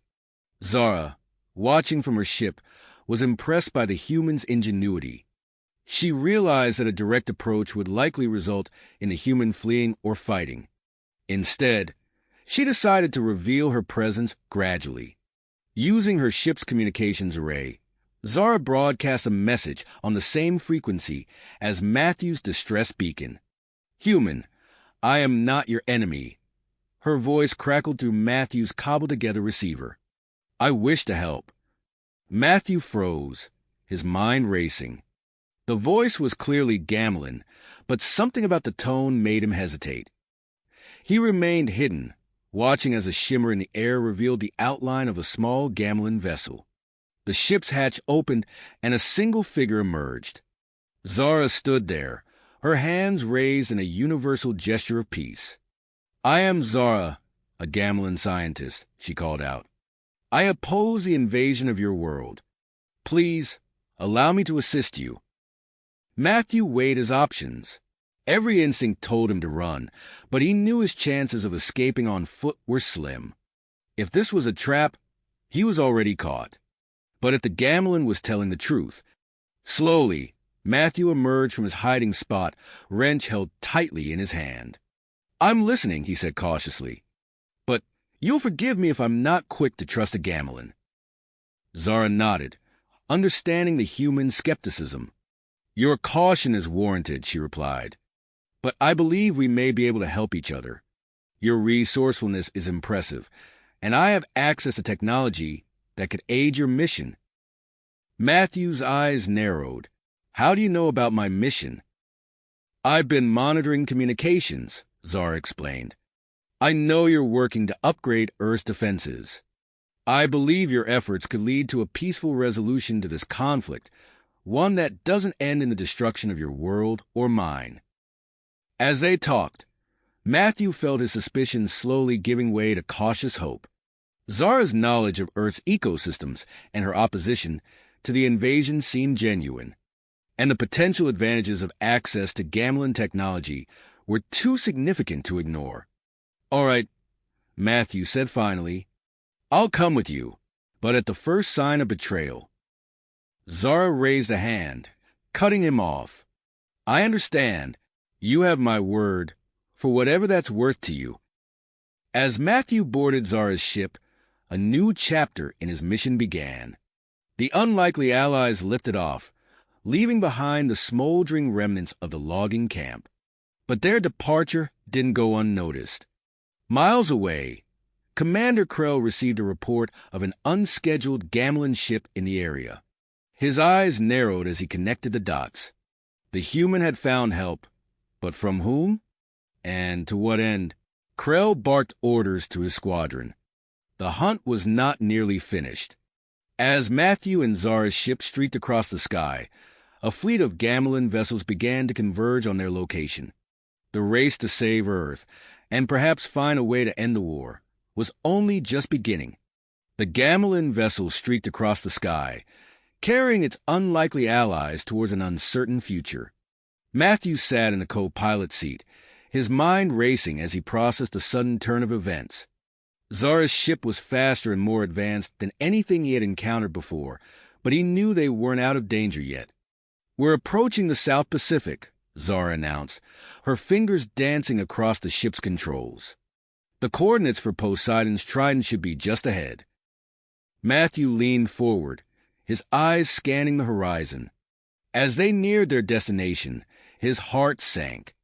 The waters below were teeming with Gamlan patrol ships, their sleek forms cutting through the waves like predators on the hunt. "They've found it," Matthew said, his voice tight with tension. "Or at least they're close. We can't approach directly. It'd be suicide." Zara nodded grimly. "Agreed, but we need to reach the base. Any ideas?" Matthew's mind whirred, considering and discarding options at lightning speed. Suddenly, his eyes lit up. "What if we become one of them?" he asked, gesturing to the patrol ships below. Zara tilted her head, intrigued. "Go on." "We modify your ship's sonar signature," Matthew explained, his words coming faster as the plan took shape. "Make it match a Gamlan patrol vessel. We could slip right past their defenses." A slow smile spread across Zara's face. "Clever human. Very clever. Let's do it." They set to work immediately, Matthew's mechanical expertise complementing Zara's knowledge of Gamlan technology. As they reconfigured the ship's systems, Matthew stumbled upon a hidden compartment. "Zara," he called out, "what's this?" The Gamlan scientist looked over, her eyes widening. "Biotechnology for deep-sea exploration," she explained. "It allows for temporary gill formation and enhanced pressure resistance in humanoid species." Matthew's mind raced with possibilities. This could be crucial for accessing the base undetected, he mused. Their work was interrupted by a sudden alert from the ship's sensors. A massive Gamlan fleet was approaching, led by a familiar vessel. "Krell," Matthew growled, recognizing the commander's ship. Zara's fingers flew across the controls, bringing up a tactical display. "He's deploying a network of sonar buoys," she reported. "They're creating a detection grid around the entire area." Matthew's eyebrows furrowed. "He's anticipated our destination. We need to move fast." With the sonar modifications complete, they cautiously approached the Gamlan patrol fleet. Matthew held his breath as they passed the outer perimeter of ships, their false signature holding under scrutiny. As they neared the center of the search area, a harsh voice crackled over the ship's comm system. "Unidentified vessel. This is the Gamlan destroyer Kraken. Transmit visual confirmation of your identity immediately." Matthew and Zara exchanged alarmed glances. In a split-second decision, Matthew leaned towards the comm. Kraken, this is Patrol Ship Epsilon 9. We're experiencing a systems malfunction. Initiating emergency dive now. Before the destroyer could respond, Zara plunged their ship into the depths. The sudden maneuver threw off the Kraken's tracking systems, buying them precious time. As they descended, Matthew turned his attention to the biotechnology they had discovered. He worked quickly to adapt it for human use, knowing it was their best chance of reaching Poseidon's trident undetected. The ship groaned under the increasing pressure, its hull creaking ominously. Matthew raced from station to station, using his wrench and improvised tools to reinforce critical components. Suddenly, automated turrets materialized out of the gloom, locking onto their vessel. Matthew realized with a jolt that their Gamelin signature, which had saved them from the patrol fleet, now posed a deadly threat. "We need to signal the base," he shouted to Zara over the sound of straining metal. "Can we transmit mechanical vibrations through the water?" Zara nodded, her fingers already moving across the controls. Matthew quickly input a series of prime numbers, hoping the distinct pattern would be recognized as a human-made signal. The tense moments that followed seemed to stretch into eternity. Then, miraculously, the turrets powered down. Matthew allowed himself a brief moment of relief before a new alarm blared through the ship. "The hull's giving way," Zara announced, her voice tight with tension. "We can't withstand this pressure much longer." Water began to seep into the ship's interior. Matthew knew they were out of time. He quickly donned the experimental gill apparatus, his heart pounding as he prepared for an emergency escape. Zara pressed a waterproof storage device into his hand. "Take this," she urged. "It contains my research on peaceful alternatives to the invasion. It could change everything." Matthew nodded, securing the device and gripping his trusty wrench. With a final look at Zara, he plunged into the frigid, high-pressure waters of the deep Pacific. The experimental gills allowed him to breathe, but the intense cold and pressure threatened to overwhelm him. Using his wrench as a makeshift propulsion device, Matthew struggled towards the now visible entrance of Poseidon's trident. As his strength began to fail, Matthew saw figures approaching through the murky water. A team of divers in advanced pressure suits raced towards him. Relief flooded through him as they secured him and began the careful process of bringing him into the base. On the verge of unconsciousness, Matthew clutched his wrench and the data storage device. He had made it this far, but he knew the real challenges were just beginning. As the divers carried him into Poseidon's trident, the base's sensors detected increased Gamelin activity on the surface. Commander Krell's forces were closing in, and time was running out. Out! Matthew's vision blurred as he was rushed through the airlock and into Poseidon's trident. The sudden change in pressure sent shockwaves through his body, and he fought to stay conscious. "Get him to medical now," a commanding voice barked. Matthew felt himself being lifted onto a gurney, the cold metal a stark contrast to the warm seawater he'd just left behind.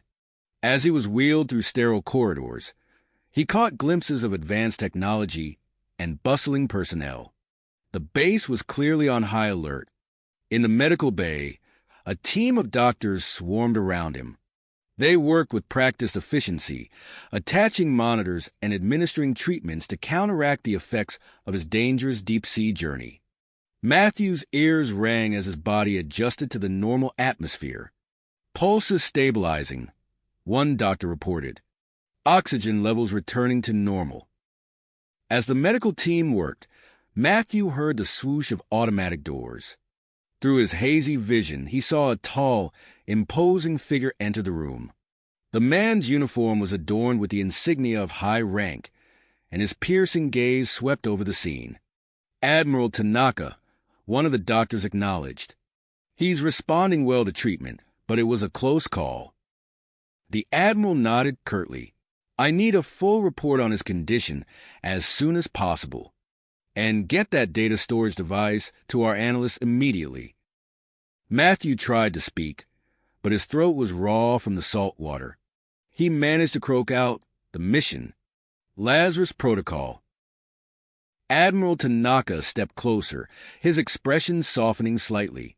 Rest easy, son. You've done well to make it this far.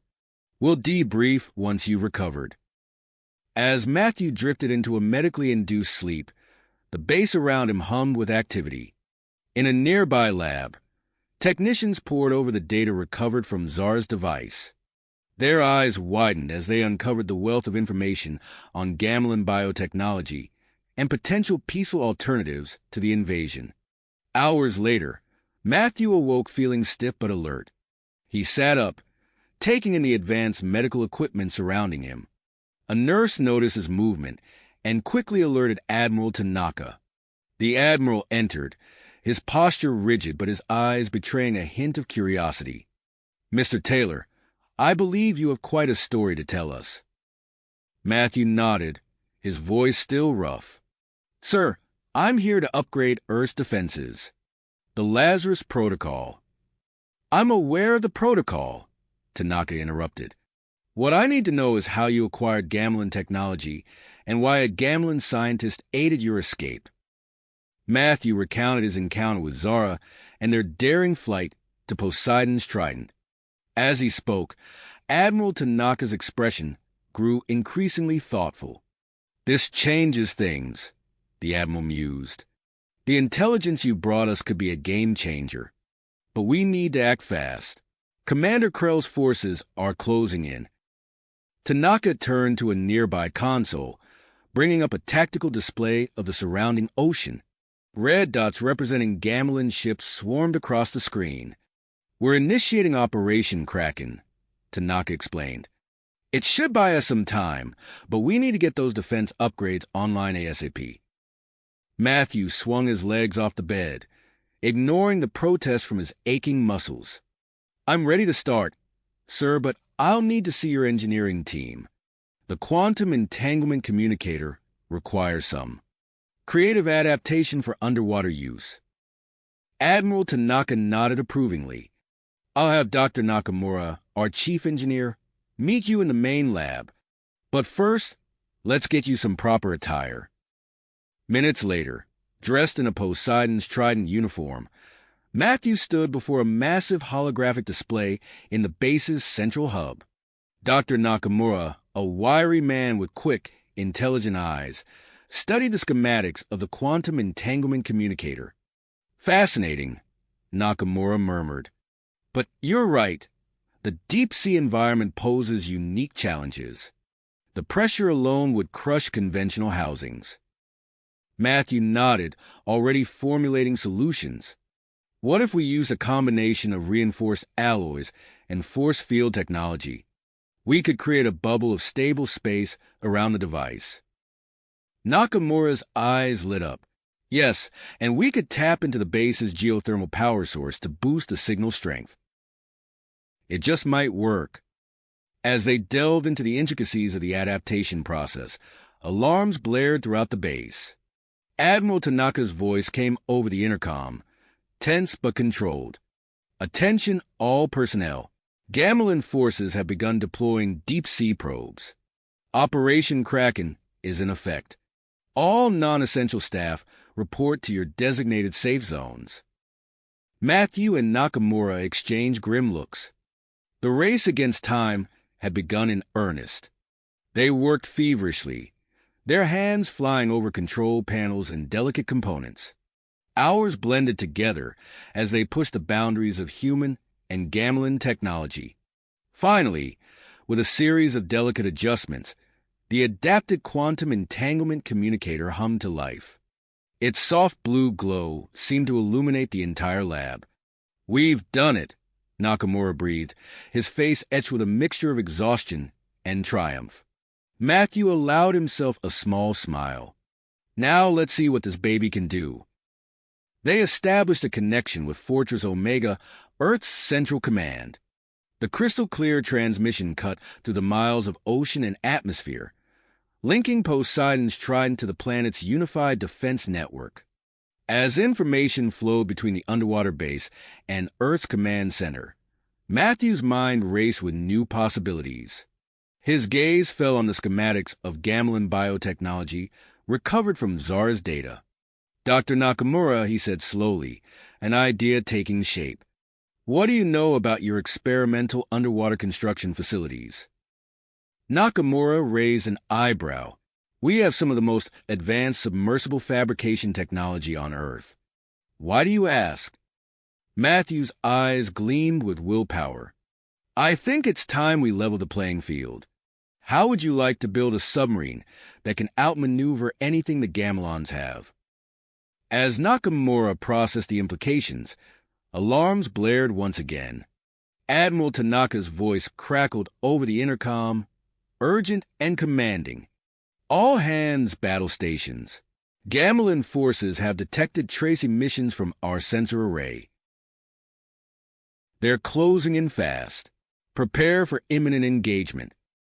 Matthew and Nakamura locked eyes, the weight of the moment pressing down on them.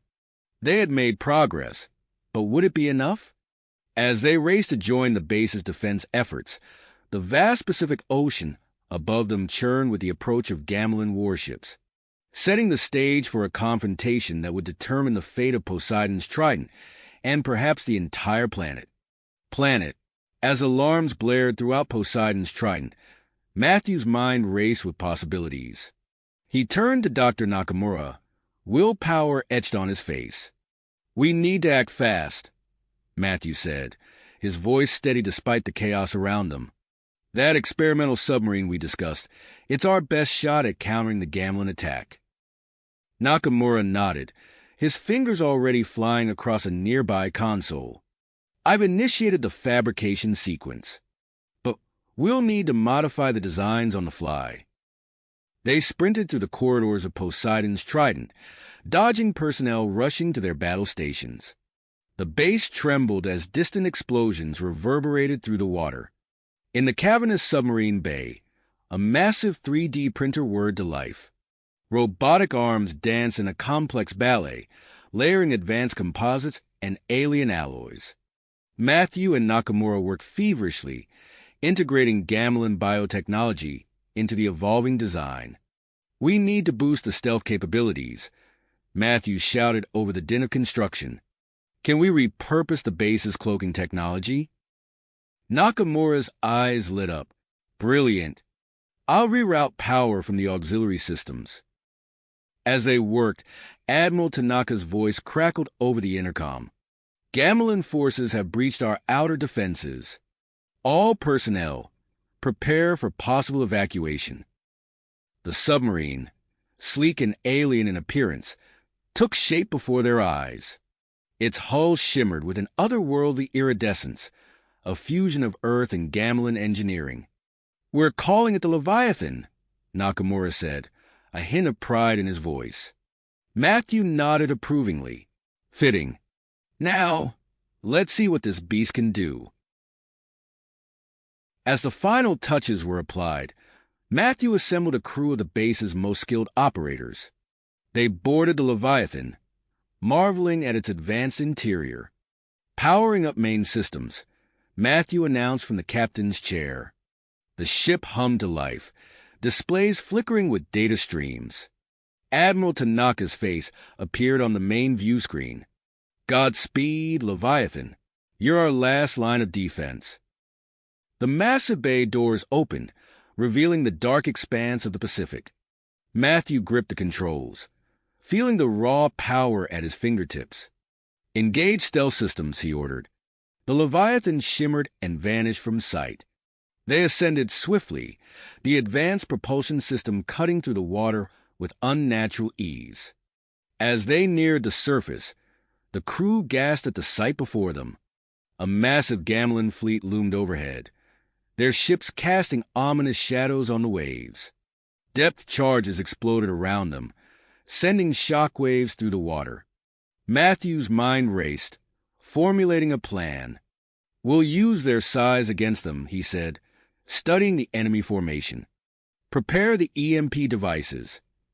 The Leviathan glided silently beneath the Gamelin destroyer, its massive bulk dwarfing their craft. With precision born of desperation, Matthew maneuvered the submarine alongside the enemy vessel. "Deploy manipulator arms," he commanded. The submarine's exterior shifted, revealing sophisticated robotic appendages. With practiced efficiency, the crew attached the hastily constructed EMP devices to the destroyer's hull. "Devices planted. Moving to next target," Matthew reported, guiding the Leviathan away from the flagship. Moments later, the destroyer's engine sputtered and died. The massive ship listed dangerously, causing panic in the Gamelin fleet. Smaller vessels collided in their attempts to avoid the stricken flagship. Matthew seized the opportunity, piloting the Leviathan through the chaotic Gamelin formation. They struck swiftly, disabling ship after ship with their covert attacks. In Poseidon's Trident, Admiral Tanaka coordinated the counteroffensive. The quantum entanglement communicator hummed with activity as real-time intelligence flowed to Earth's defense installations. Multiple Gamelin ships disabled. Tanaka reported to Fortress Omega, initiating global counterattack. The tide of battle shifted. Earth forces, emboldened by the sudden vulnerability of their invaders, launched simultaneous assaults on Gamelin positions worldwide. Aboard the Leviathan, Matthew and his crew worked tirelessly. The submarine's Gamelin-inspired biotechnology allowed for unprecedented maneuverability, keeping them one step ahead of the confused enemy. Suddenly, the ocean around them erupted in a series of violent explosions. Commander Krell, frustrated by his inability to locate the source of the attacks, had ordered indiscriminate depth charge strikes. The Leviathan shuddered under the onslaught. Warning lights flashed across the control panels. "Stealth systems failing," one of the crew members shouted. Matthew's mind raced. The Leviathan flickered into visibility, exposed to the Gamelin fleet. But in that moment of crisis, an idea struck him. "Hold on, everyone," he called out, his hands dancing across the controls. The Leviathan shot through the water in a series of complex maneuvers. To the Gamelin sensors, it appeared as if multiple Earth vessels were attacking from all directions. Confusion reigned in the alien fleet. Ships fired wildly, their beams cutting through water and air, often striking their own allies in the process. Commander Krell's voice boomed over the Gamelin communication channels, thick with frustration and defeat. "All ships regroup. Fall back to Sector 7. As the Gamelin fleet began its retreat, Matthew seized the opportunity. "Activate long-range scanners," he ordered. "Let's gather every bit of intel we can." The Leviathan's advanced sensors probed the retreating ships, collecting valuable data on their systems and vulnerabilities. With the immediate threat neutralized, Matthew piloted the submarine back to Poseidon's Trident. The prototype craft, while successful in its mission, showed signs of strain from its first combat engagement. As they docked in the base's hangar, Matthew's mind was already racing with ideas for improvements. The battle was won, but he knew this was only the beginning. Admiral Tanaka waited for them as they disembarked, his face a mixture of relief and iron will. "Well done, all of you," he said. "But I'm afraid our work is far from finished." Before Matthew could respond, an urgent communication came through from Fortress Omega. General Steele's face appeared on a nearby screen, his expression grave. "Taylor, we need you for a critical mission," Steele began. "The Lazarus protocol is nearly complete, but we're missing a crucial component, one that can only be manufactured at Poseidon's Trident." Matthew nodded, understanding the weight of the task before him. As he prepared to begin this new phase of the mission, another piece of intelligence came through. "We've intercepted Gamelin communications," Tanaka reported, his voice tense. "They're sending their most feared military leader to take control of the Earth campaign. Grand Admiral Exxon is en route." The name sent a chill through the room. Matthew gripped his wrench tightly, knowing that the greatest challenges still lay ahead. The war for Earth's survival was entering a new, more dangerous phase, and he was at the center of it all. Matthew's grip tightened on the wrench as Admiral Tanaka's words sank in. Grand Admiral Exxon's impending arrival cast a shadow over their recent victory, but there was no time to dwell on it. The Lazarus Protocol demanded immediate attention. "We need to begin manufacturing that component right away," Matthew said, turning to Dr. Nakamura. "Can we repurpose the submarine fabrication facilities?" Nakamura nodded, already moving towards the main engineering hub. "We'll need to recalibrate the entire system, but it's possible. Follow me." They raced through the corridors of Poseidon's Trident, the base's personnel still on high alert from the recent battle. In the cavernous manufacturing bay, Matthew surveyed the array of 3D printers, assembly robots, and fabrication units. "The energy-focusing array requires micron-level precision," Nakamura explained, pulling up schematics on a nearby console. "Our current setup isn't designed for that kind of accuracy." Matthew's eyes narrowed as he studied the designs. What if we integrated some of the Gamelin biotechnology? Their organic circuitry might provide the fine control we need. Nakamura's eyebrows shot up. Risky, but brilliant. "Let's do it." For hours, they worked tirelessly, modifying the fabrication equipment with salvaged Gamelin components. Matthew's hands flew over control panels and delicate machinery, his mind racing to solve each new challenge. As the first test run began, Admiral Tanaka's voice crackled over the intercom. "Taylor, Nakamura, report to the command center immediately." They exchanged worried glances before hurrying to respond. In the command center, Tanaka's face was grim as he gestured to the main view screen. A massive holographic display showed a terrifying sight: a vast Gamelin armada entering the solar system, dwarfing their previous invasion force. "Grand Admiral Exxon has arrived," Tanaka said, his voice tight. "He's launched simultaneous attacks on our major defense installations worldwide." Matthew studied the tactical readouts, his heart sinking. Earth's forces were spread thin, struggling to repel the coordinated assault. He turned to Tanaka. "How much time do we have?" "Not enough," the Admiral replied.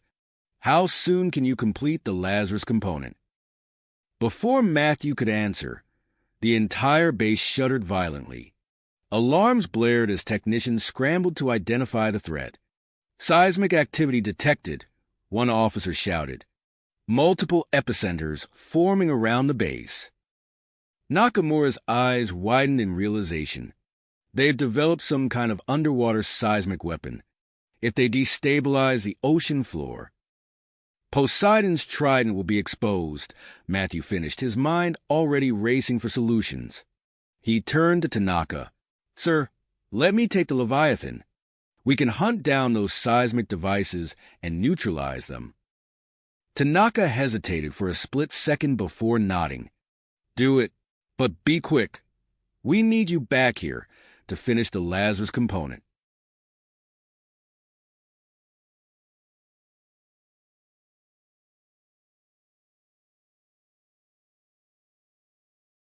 Matthew sprinted to the submarine bay, assembling a small crew of volunteers along the way.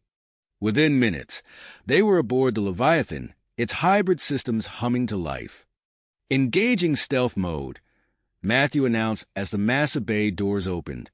The Leviathan shimmered and vanished, slipping into the dark ocean beyond. They plunged deeper, navigating through a maze of underwater canyons. Matthew's enhanced sensors picked up the first seismic disruptor, a massive device anchored to the seafloor. "There," he said, guiding the Leviathan closer. "Deploy manipulator arms. We need to disable it without setting off any alarms." The crew worked with practiced efficiency, carefully disarming the alien device. But as they finished, a proximity alert blared through the cabin. "Gamelin patrol ships incoming." The sensor operator called out. Matthew's hands flew over the controls, guiding the Leviathan into a narrow ravine. They held their breath as enemy depth charges exploded around them, shaking the submarine violently. "2 more seismic disruptors detected," the sensor operator reported. "But they're heavily guarded." Matthew's mind raced. formulating a plan. We'll use their own weapons against them. Prepare to divert power to the EMP generators. The Leviathan darted between rock formations, drawing the Gamelin ships into a tight cluster. At the last moment, Matthew triggered the EMP burst.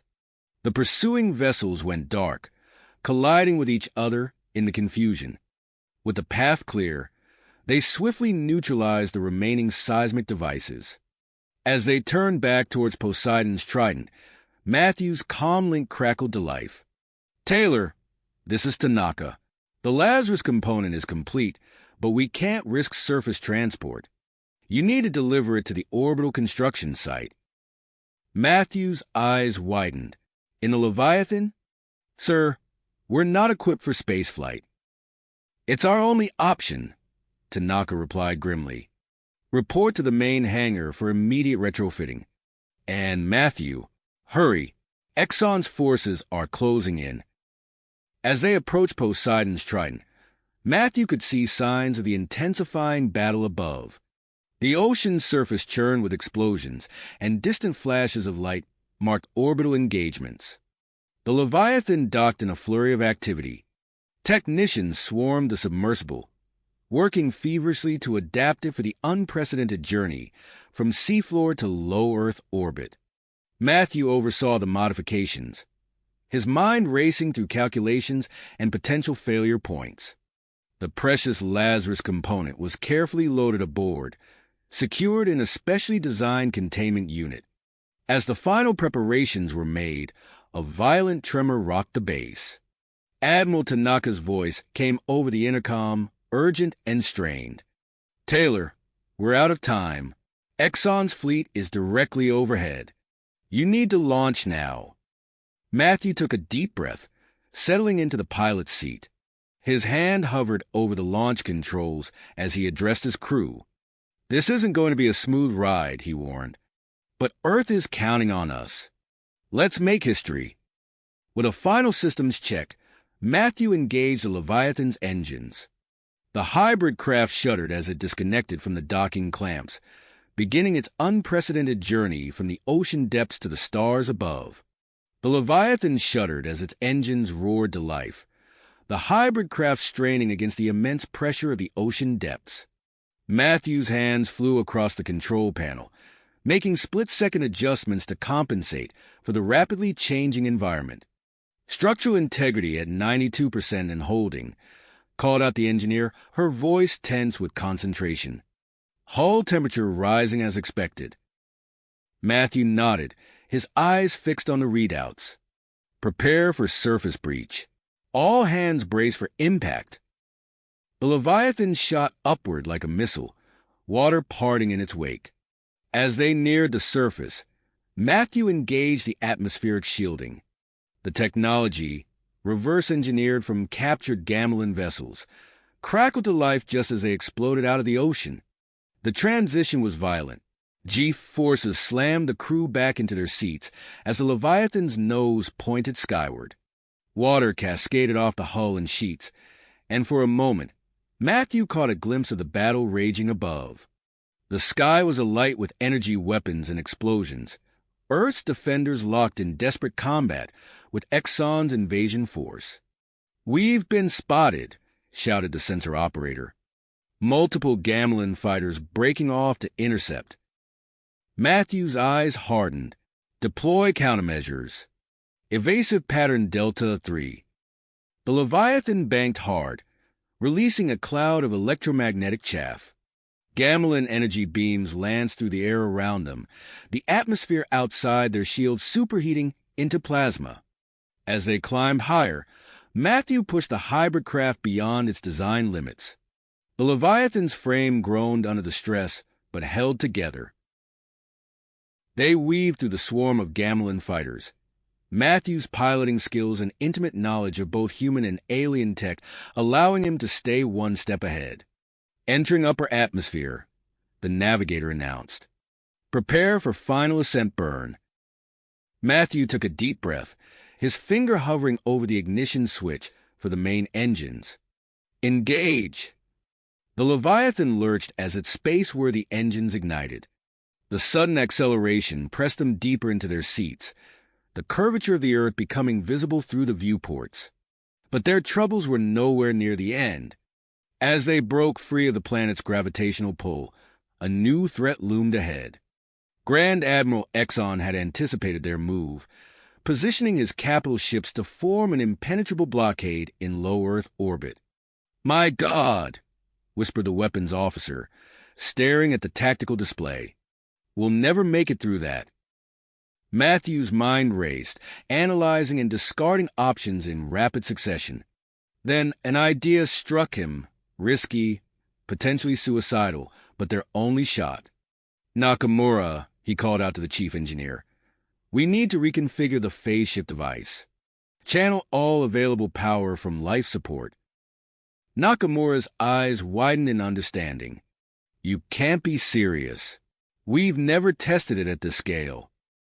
"We don't have a choice," Matthew replied grimly. "It's our only shot at getting through that blockade." As they approached the wall of Gamelin ships, Matthew's hands danced across the controls, fine-tuning the experimental device. Energy readings spiked dangerously, alarms blaring throughout the ship. "Phase shift activated," Nakamura shouted over the cacophony. The Leviathan shimmered, its outline becoming indistinct. For a heart-stopping moment, the craft existed in a state between normal space and subspace. They passed through the energy barrier, the sensation indescribable, as if reality itself was stretching and twisting around them.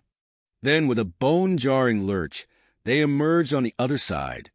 The Leviathan's hull creaked ominously, systems flickering as Matthew fought to stabilize the craft.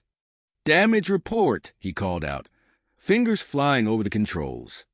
"Multiple systems offline," Nakamura responded, her voice strained. "But the energy focusing array is intact." "We made it, Matthew." Their relief was short-lived. The tactical display lit up as Exxon's fleet regrouped, charging weapons for a full-scale assault. The Leviathan, damaged and drained from the phase shift, was in no condition for another firefight. Matthew's eyes fell on the containment unit, holding the precious energy focusing array. A desperate plan formed in his mind.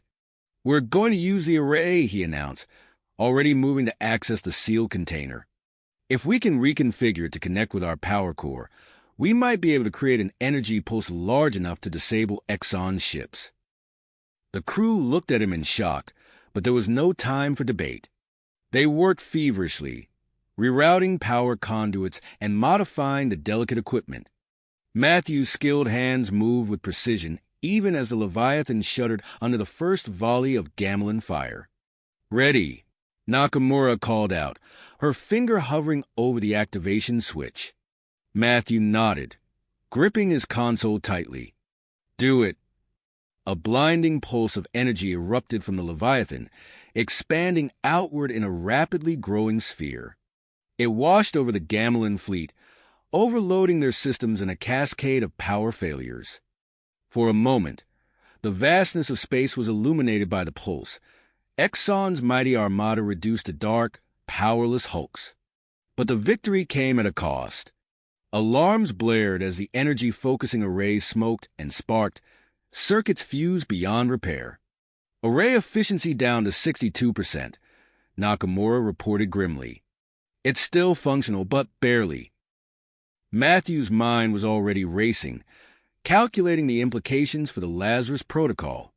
They had survived in a seemingly impossible way, but the real challenge was just beginning. As the Leviathan limped towards a massive orbital construction site, Matthew began formulating plans to compensate for the damaged array. The fate of Earth would depend on his ability to adapt and improvise in the coming hours. The orbital facility loomed before them, a testament to humanity's willpower and ingenuity. As they initiated docking procedures, Matthew felt the weight of responsibility settle on his shoulders. The final phase of Earth's daring plan was about to begin, and he knew his skills would be pushed to their absolute limits. Limits. The fate of Earth would depend on his ability to adapt and improvise in the coming hours. The orbital facility loomed before them, a testament to humanity's willpower and ingenuity. As they initiated docking procedures, Matthew felt the weight of responsibility settle on his shoulders.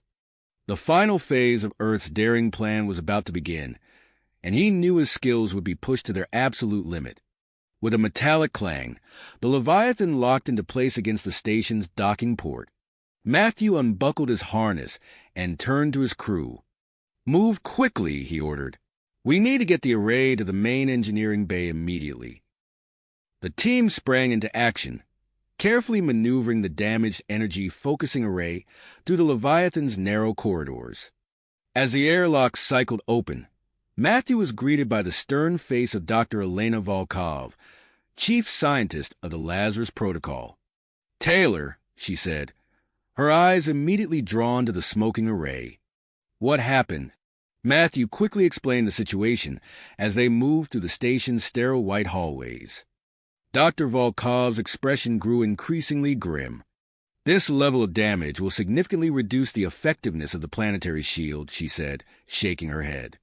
"We may need to abort the—" "No!" Matthew interrupted, his mind already racing. "I have an idea. It's unconventional, but it might work." They reached the main engineering bay, a cavernous space filled with humming machinery and holographic displays. Matthew wasted no time, striding over to a central workstation. "We can integrate salvage Gamelin tech from the Leviathan," he explained, fingers flying across the console. "Their energy manipulation systems are far more advanced than ours. If we can repurpose them—" Dr. Volkov's eyes widened as she grasped Matthew's plan. "It's risky," she said, "but it might be our only option." Matthew nodded, then turned to his crew. "I need you to start dismantling non-essential components from the Leviathan.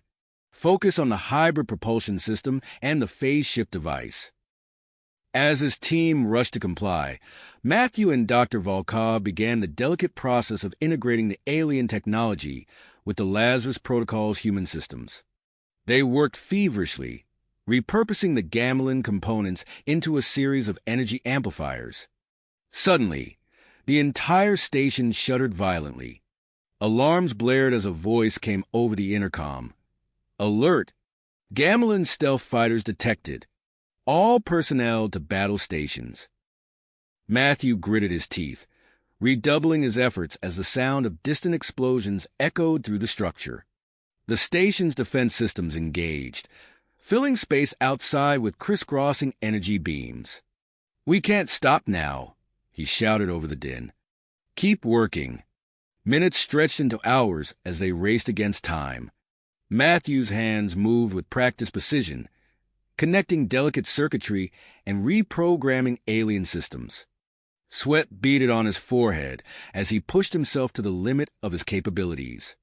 A cheer went up from the engineering team as the newly created network of energy amplifiers hummed to life. Matthew allowed himself a small smile of satisfaction before turning to Dr. Volkov. "It's working," he said, "but we have a new problem. The heat generation is off the charts. We need a way to dissipate it, or the whole system will melt down." Dr. Volkov frowned, her mind working furiously. "Our current cooling systems can't handle this level of output. We need something more powerful." Matthew's eyes lit up. "The Leviathan," he said. "It's deep-sea coolant system. We can modify it to work here." Without waiting for a response, Matthew sprinted back to the docking bay. He worked quickly, tearing out the submersible's cooling system and jury-rigging it for use in the orbital environment. As he rushed back to the engineering bay, Matthew caught sight of the battle raging outside through a viewport. Earth's defensive fleet had arrived, led by the imposing bulk of the ESS Defiant. Energy weapons crisscrossed the void, illuminating the darkness of space. Back in engineering, Matthew and Dr. Volkov's team worked at a frenetic pace to install the improvised cooling system. They ran coolant pipes throughout the Lazarus Protocol's superstructure, creating a vast network to distribute the immense heat generated by the amplifiers. Just as they made the final connections, a deafening roar shook the station. Through the bay's massive windows, Matthew saw a sight that chilled him to the bone. Grand Admiral Exxon's main fleet had arrived in Earth orbit. "We're out of time," Dr. Volkov said, her voice tight with tension. "It's now or never." Matthew nodded, taking a deep breath. "Initiate the startup sequence." Dr. Volkov's fingers danced across the control panel. The entire structure began to hum with power as the modified energy focusing array charged up. A shimmering field of energy started to form around the Earth, growing steadily larger. But as the planetary shield expanded, Matthew noticed something alarming. "The energy matrix," he said, pointing to a holographic display. "There are fluctuations, gaps in the shield." Dr. Volkov's face paled. "The Gamelin tech. It's causing instabilities we didn't anticipate." Matthew's mind raced, analyzing the problem. The gaps in the shield appeared and disappeared at irregular intervals, creating potential weak points for the Gamelin forces to exploit. "We need to stabilize those fluctuations," Matthew said, a dangerous plan forming in his mind. "And I know how to do it." He turned to Dr. Volkov, his expression grim but determined.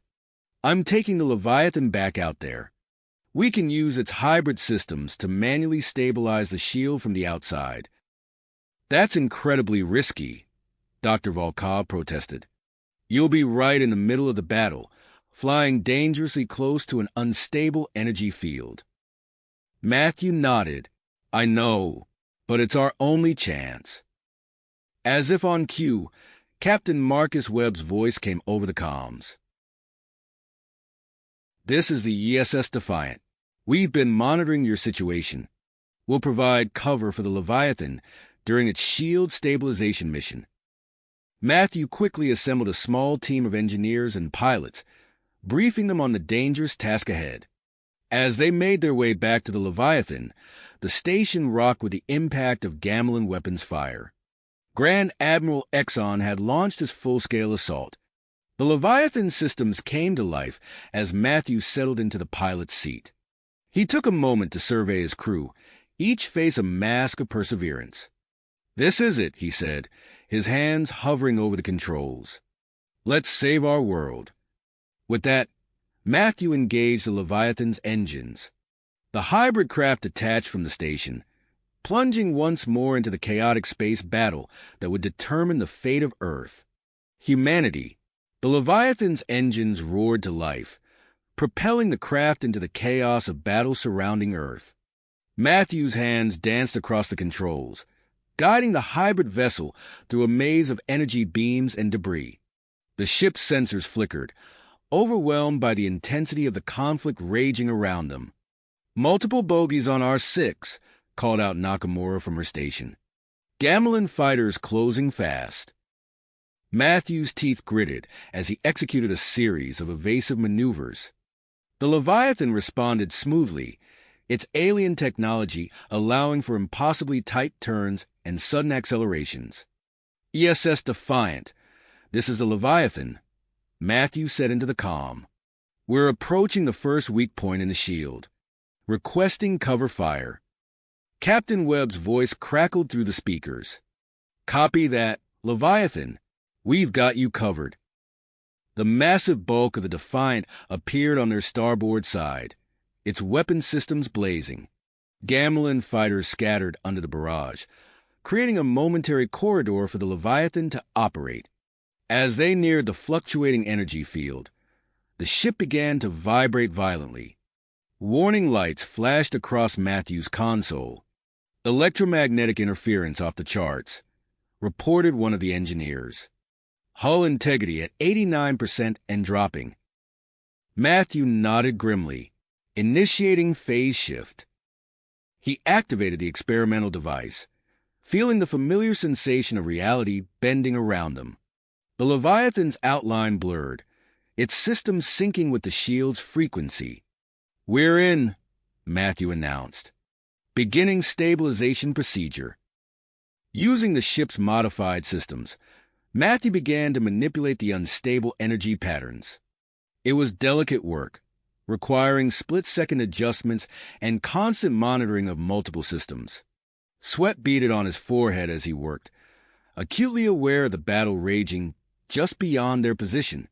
The Leviathan shuddered periodically as stray energy beams impacted the shield nearby. First weak point stabilized, Matthew said after several tense minutes.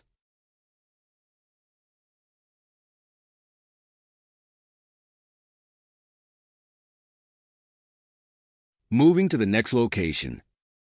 As they repositioned, a new threat appeared on their sensors. A squadron of sleek Gamelin interceptors was closing in rapidly, their weapons primed. "Leviathan, this is Webb," came the captain's urgent voice. "We've detected a group of elite fighters heading your way. Hang tight. We're moving to intercept." The ESS Defiant swung into action, unleashing a barrage of precision strikes against the incoming Gamelin craft. Explosions lit up space around them as several interceptors were destroyed instantly. Matthew used the distraction to maneuver the Leviathan towards the next fluctuation. The ship's systems groaned under the strain, pushed far beyond their intended limits. "Hull temperature rising," warned an engineer. "The phase shift is generating more heat than we anticipated." "Reroute power from non-essential systems," Matthew ordered. "We need to keep that cooling system running at maximum capacity." As they worked to stabilize the second weak point, an urgent transmission came through from Earth. "Leviathan, this is Dr. Volkov," came the scientist's tense voice. "We're detecting a massive energy signature at the edge of the solar system. It's like nothing we've ever seen before." Matthew's blood ran cold as he processed the implications. "The planet killer," he muttered. "It's interfering with the Lazarus Protocol," Dr. Volkov continued. "The shield instabilities are getting worse. We need to neutralize that weapon before it can be used against Earth." Matthew's mind raced, formulating a plan even as his hands continued to work on stabilizing the shield. "Dr. Volkov, I have an idea," he said. "We can use the Leviathan's phase shift technology combined with the energy focusing array to create a localized wormhole. If we can redirect the planet killer's beam back on itself." "It just might work," Dr. Volkov finished. "But you'll need to return to the orbital construction site to retrieve the array." Matthew looked out at the raging space battle. Grand Admiral Exxon's forces, creating a nearly impenetrable wall between them and their destination. "Captain Webb," Matthew called over the comm, "we need to get back to the construction site. Can you clear us a path?" There was a moment of silence before Webb's determined voice came through. "We'll do more than that, son. The Defiant will escort you personally." Matthew watched in awe as the massive battleship moved into position, its powerful engines flaring. The Defiant's weapon systems came to life, carving a path through the Gamelin fleet. "All hands, brace for high-G maneuvers," Matthew warned his crew. Then, with a silent prayer, he pushed the Leviathan's engines to their limit. The hybrid craft shot forward, staying close to the Defiant's wake. Enemy fire streaked past them, the space around them filled with explosions and debris. As they neared the orbital construction site, Matthew saw the toll the battle had taken. Sections of the massive structure were damaged, emergency force fields containing atmosphere in breached areas. The Defiant engaged Exxon's flagship directly, drawing fire away from the Leviathan as Matthew piloted the smaller craft towards the docking bay. Alarms blared throughout the station as they made their approach. "Docking successful," Matthew announced as the Leviathan locked into place. "Let's move, people. We don't have much time." Matthew and his team raced through the station's corridors, dodging falling debris and sparking conduits. They found Dr. Volkov and her team in the main engineering bay, already preparing the modified energy focusing array for transport. "We've integrated some of the Gamelin tech," Dr. Volkov explained as they worked to disconnect the array. It should interface with your system seamlessly. A violent tremor shook the station, nearly knocking them off their feet. Through the bay's windows, Matthew saw a new wave of Gamelin ships advancing on their position. "We need to move now," he shouted, helping to secure the last of the array's components. As they rushed back to the Leviathan, Matthew's comm crackled to life. "This is Webb. We can't hold them off much longer. You need to get that array and get clear." Matthew and his team sprinted the last few meters to the docking bay, the sounds of battle growing ever louder behind them. As they boarded the Leviathan, Matthew caught a glimpse of the orbital station's shields flickering and failing under the Gamelin assault. "Strap in and hold on tight," Matthew called out as he settled into the pilot's seat. "This is going to be a rough ride." The Leviathan disengaged from the dying orbital construction site, its systems now augmented with the power of the energy-focusing array. As Matthew set a course away from Earth, towards the looming threat of the planet killer, he knew that the true test of their plan and humanity's survival was yet to come. Come. The Leviathan streaked away from Earth, its engines pushed to their absolute limits as Matthew guided the ship towards the looming threat of the planet killer. As they approached the massive Gamelin superweapon, Matthew activated the Leviathan's stealth systems. The hybrid craft's outline blurred, its energy signature dampened to near invisibility. "Stealth systems engaged," Matthew announced, his eyes fixed on the viewport. "Let's hope it's enough to get us close." The planet killer came into view, its enormous structure dominating the starscape. Matthew's breath caught in his throat at the sheer scale of the weapon. The Leviathan, formidable in its own right, was dwarfed by comparison. Beginning scan for vulnerabilities, Nakamura reported from her station, her fingers flying across the controls. "There, energy readings suggest a weak point in the main beam emitter." Matthew nodded, adjusting their course. "Good work. We'll target that area for the wormhole generation." As they closed in on their target, Matthew activated the phase shift device. The familiar sensation of reality bending washed over the crew as the Leviathan partially phased into the same frequency as the planet killer's energy field. Alarms blared throughout the ship as the strain on its systems increased exponentially. Red warning lights flashed across Matthew's console. Hull integrity dropping rapidly, an engineer called out, "We're at 75% and falling." Matthew gritted his teeth, fighting to keep the ship steady. "Reroute all available power to structural integrity. We need to hold together long enough to complete the mission." With practiced precision, Matthew began the process of generating a localized wormhole near the planet killer's weak point. The modified energy focusing array hummed to life, drawing an enormous amount of power from the Leviathan's already taxed systems. Sparks erupted from a nearby console as several non-critical systems failed under the strain. The lights in the cockpit flickered ominously. "Life support failing," Nakamura warned, her voice tight with tension. "Activating emergency protocols." Matthew nodded grimly. "Everyone suit up. We can't risk losing atmosphere." As the crew donned their pressure suits, Matthew continued to fine-tune the wormhole's formation. The delicate process required his complete concentration, even as the ship groaned and shuddered around him.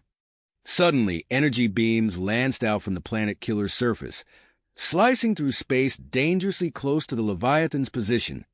"We've been detected," Nakamura shouted.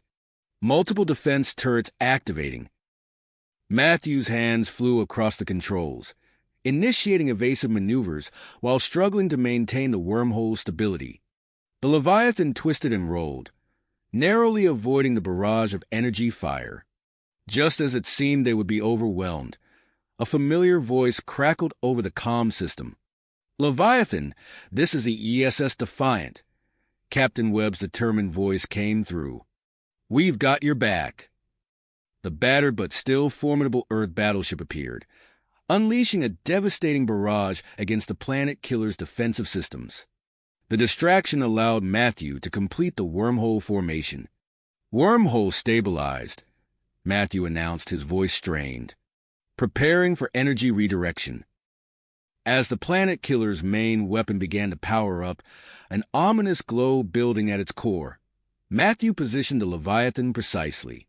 He activated the energy focusing array at maximum capacity, causing the entire ship to shudder violently. Multiple hull breaches detected. An engineer shouted over the cacophony of alarms. Structural failure imminent. Matthew watched with a mixture of awe and terror as the planet killer fired its devastating beam. Instead of striking its intended target, the energy entered the generated wormhole, curving back towards the superweapon's vulnerable core. The effect was immediate and catastrophic. Explosions blossomed across the planet killer's surface as the redirected energy triggered a chain reaction within its power systems. "It's working," Nakamura exclaimed. "The planet killer is breaking apart." But their victory was short-lived. The backlash of energy from the disintegrating superweapon washed over the Leviathan, threatening to tear the ship apart. "We need to get out of here now," Matthew shouted, pushing the engines beyond their safety limits. The ship lurched forward, entire sections of its hull beginning to disintegrate under the strain. With a heavy heart, Matthew made the call he had hoped to avoid. "All hands, abandon ship. Get to the escape pods immediately." As his crew rushed to evacuate, Matthew remained at the helm, determined to ensure both the planet killer's destruction and the Leviathan's escape. The ship's AI blared urgent warnings of imminent structural failure as he navigated through the expanding debris field. "Matthew, what are you doing?" Captain Webb's voice came through the static-filled comm. "Get out of there." But Matthew didn't respond, his focus entirely on piloting the failing ship. The Leviathan's remaining systems flickered and died around him as he pushed on, driven by a singular purpose. In a brilliant flash of light, the planet killer exploded. The Leviathan, caught in the outer edge of the blast, was sent tumbling through space. The force of the explosion propelled the ship away from the battle, its trajectory taking it towards the distant reaches of the solar system. As silence fell over the battered cockpit, Matthew's consciousness began to fade. His last thoughts were of Earth, of his crew, and of the sacrifices made to reach this point. Then, darkness claimed him, leaving the Leviathan to drift silently through the void, carrying its unconscious pilot into the unknown. Back near Earth, the destruction of the planet killer sent shockwaves through the Gamelin fleet. Grand Admiral Exxon's invasion force, unprepared for the loss of their superweapon, fell into disarray. Ships began to retreat from Earth orbit, their coordinated assault crumbling in the face of unexpected defeat. But Exxon himself was not so easily deterred. His flagship remained, continuing its relentless assault on the orbital construction site, housing the Lazarus Protocol. The massive Gamelin vessel unleashed volley after volley of energy weapons, each impact further weakening the station's defenses. Inside the battered facility, Dr. Elena Volkov worked feverishly to stabilize the planetary shield. Her fingers danced across holographic displays as she integrated the data from Matthew's modifications, fighting to keep the Lazarus Protocol operational. "We're losing structural integrity in sections C through F," one of her assistants reported, his voice tight with stress. "Emergency force fields are failing faster than we can replace them." Dr. Volkov nodded grimly, her eyes never leaving the complex equations scrolling across her screen. "Reroute power from non-essential systems. We need to keep the main emitters online at all costs." A violent tremor shook the station, causing equipment to crash to the floor and sparks to erupt from overloaded circuits. Dr. Volkov stumbled, but quickly regained her footing, her persistence unwavering. As she worked, a priority transmission came through from Earth's military command. "Dr. Volkov, this is General Chun. We've detected the planet killer's destruction and the retreat of the main Gamelin fleet. All remaining Earth forces are being mobilized to support your position. Hold on just a little longer. A glimmer of hope sparked in Dr. Volkov's eyes as she processed the news. Understood, General. We'll do our best to keep the shield operational until reinforcements arrive. But even as Earth's defenders rallied for a final push, Grand Admiral Exxon's flagship loomed ever closer to the orbital construction site. The outcome of the battle and the fate of humanity hung in the balance, with victory and defeat separated by the thinnest of margins. And somewhere in the vast expanse of space, the Leviathan continued its silent drift, carrying the unconscious form of Matthew Taylor, the angry mechanic who may have just altered the course of human history. History teetered on a knife's edge. As the Leviathan tumbled through the void, its systems failing one by one, Matthew's unconscious form lay slumped in the pilot's seat. The ship's AI, operating on the last dregs of power, initiated its final protocol. Emergency lights flickered to life, casting an eerie red glow throughout the battered vessel. Warning: life support critical. Initiating stasis preservation. The AI's monotone voice echoed through the empty corridors. With a series of mechanical whirs and clicks, a hidden compartment in the rear of the cockpit slid open, revealing a sleek stasis pod. Robotic arms extended from the walls, gently lifting Matthew's limp body and transferring him into the pod. As the transparent cover sealed shut, a soft hiss of cryogenic gases filled the chamber. Matthew's vital signs, displayed on a small screen above the pod, stabilized as the stasis field took effect. His features, moments ago contorted with the stress of battle, smoothed into a peaceful expression.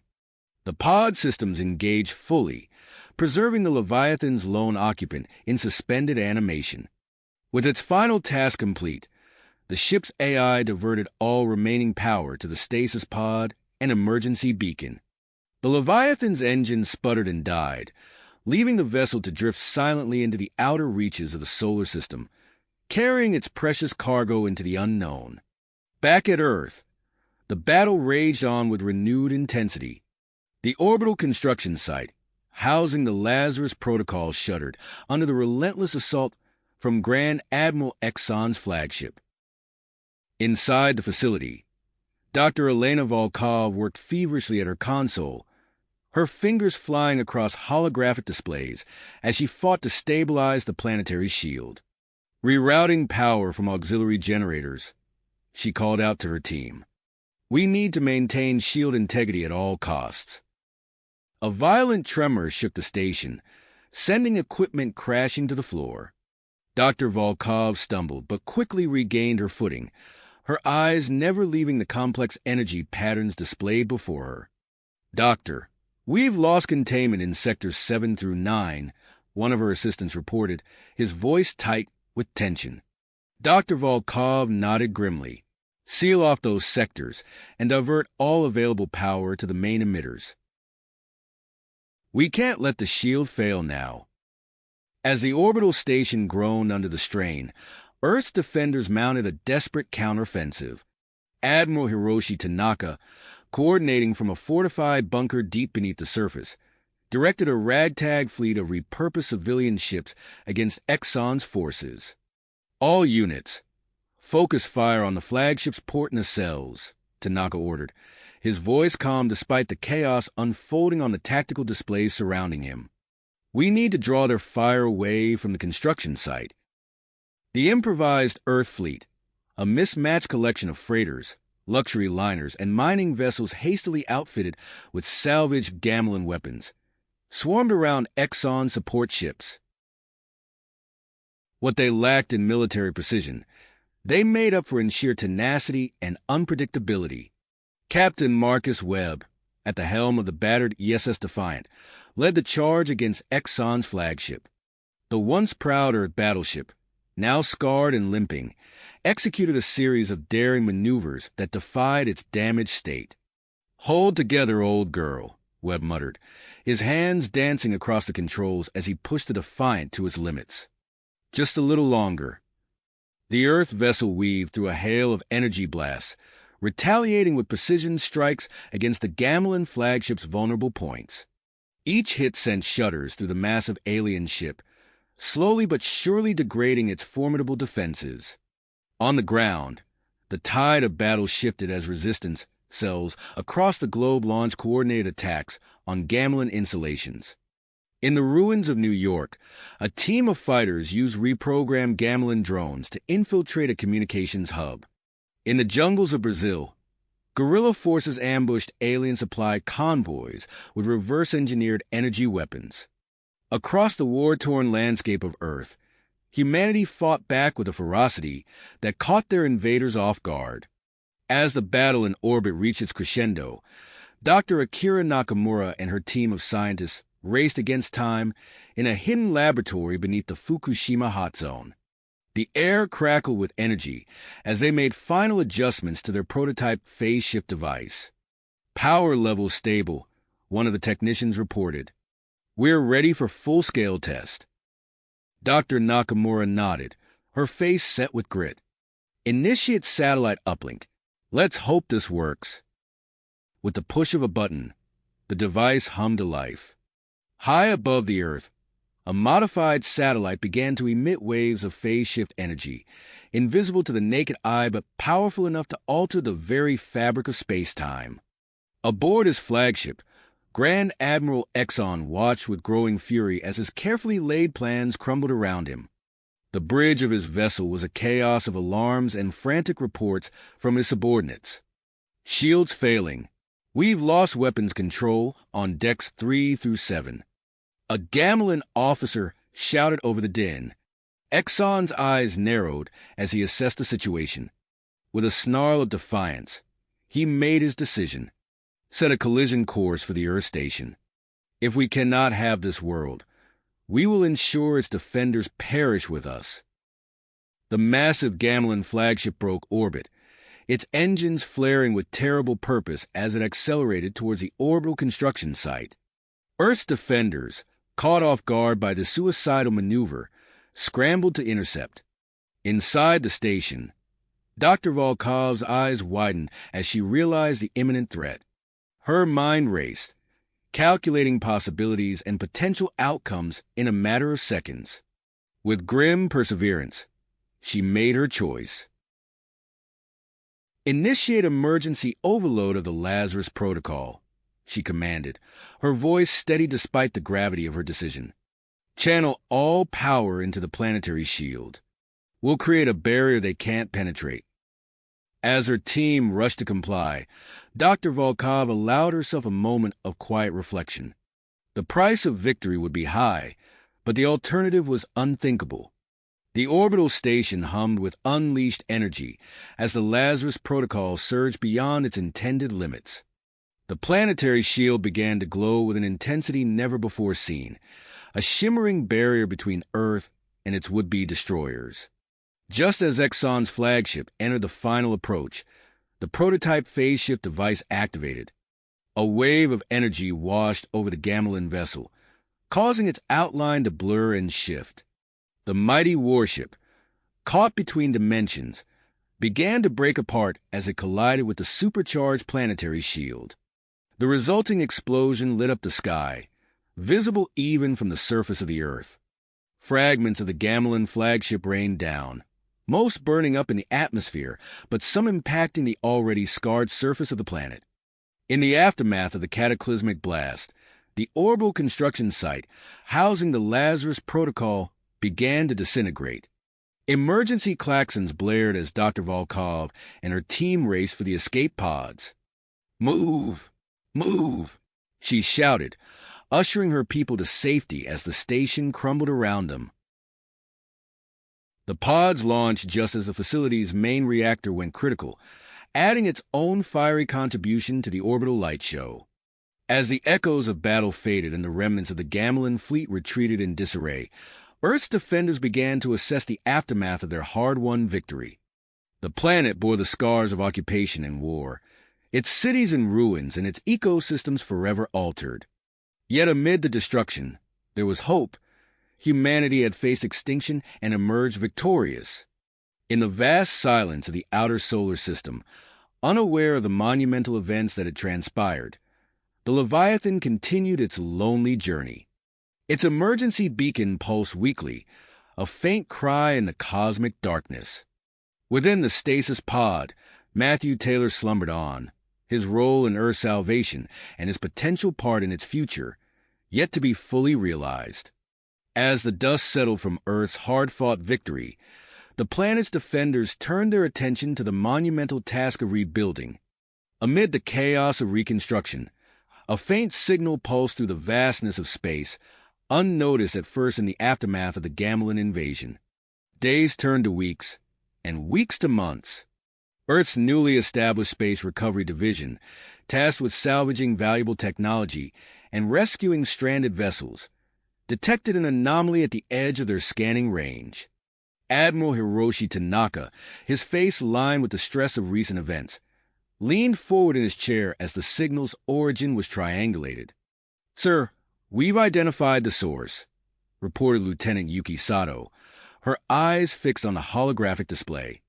"It's the emergency beacon from a ship designated the Leviathan." Tanaka's eyes widened in recognition. The Leviathan? That's the ship Matthew Taylor used to deliver the modified focusing array. He stood, his decision made. Prep the ERS Phoenix for immediate launch. We're bringing them home. The Phoenix, a sleek vessel born from the marriage of human and Gamelin technology, sliced through the inky blackness of space. Captain Elena Rodriguez stood on the bridge, her gaze fixed on the sea of stars before her. "Entering the outer solar system now, Captain," her helmsman announced. "Sensors are picking up significant debris ahead." Rodriguez nodded, her expression grim. Remnants of the planet killer, no doubt. "Shields up and proceed with caution." The Phoenix navigated the treacherous field, energy readings fluctuating wildly as they passed through clouds of irradiated particles. Arcs of otherworldly lightning danced across the ship's hull, the modified shielding barely containing the unpredictable surges.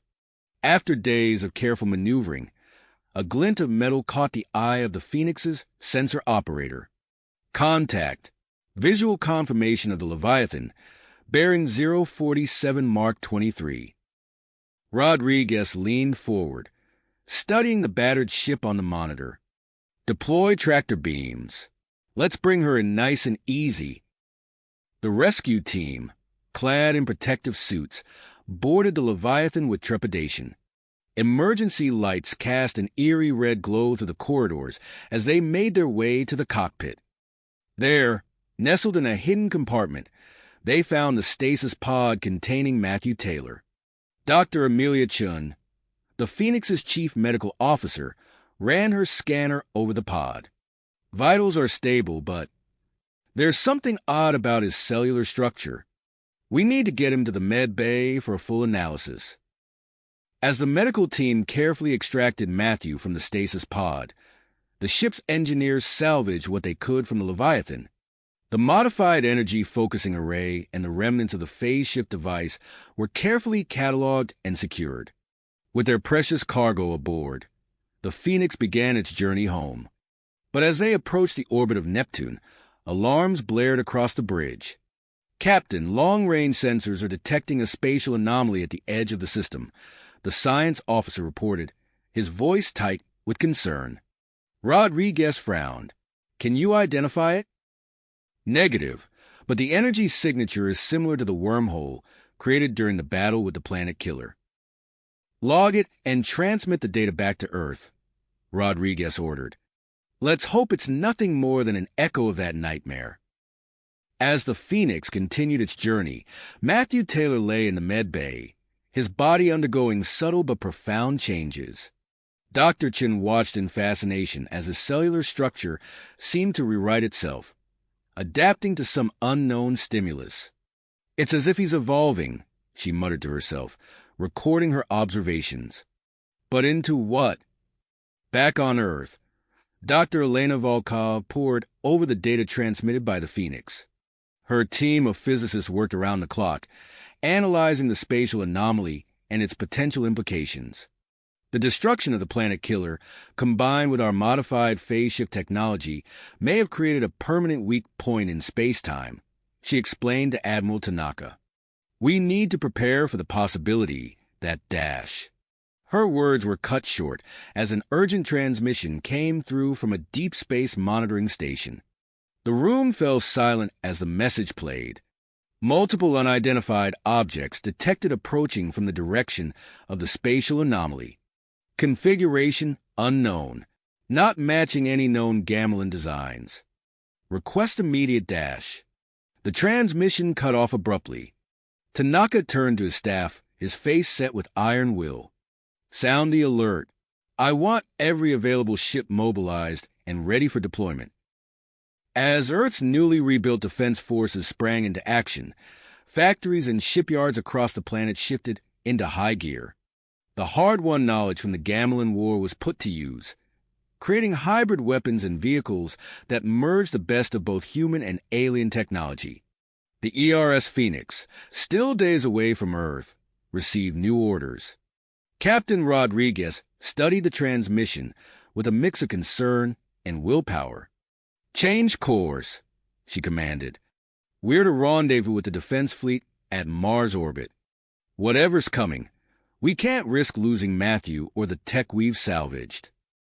As the ship altered its trajectory, Matthew Taylor stirred in his medical stasis field, his enhanced body sensing the approaching danger even in his unconscious state. In his mind, images of the battle that had brought him to this point mixed with visions of an unknown threat lurking just beyond the edge of known space.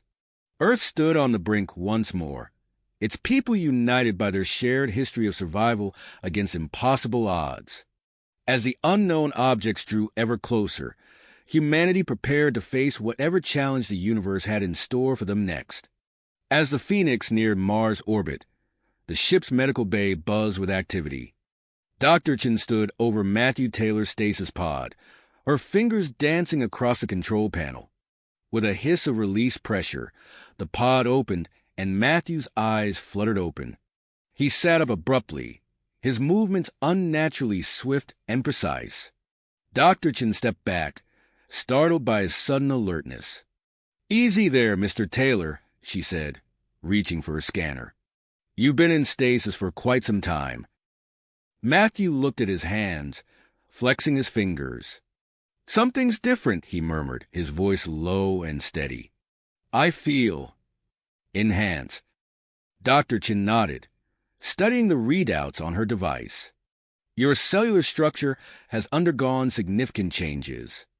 We believe it's a result of your prolonged exposure to the experimental stasis technology and the energy field surrounding the planet-killer debris." Matthew swung his legs over the side of the pod, standing up in one fluid motion. He closed his eyes, processing the flood of sensory information. "My mind feels sharper, clearer. And my body." He picked up a nearby medical tray, bending it effortlessly with his bare hands.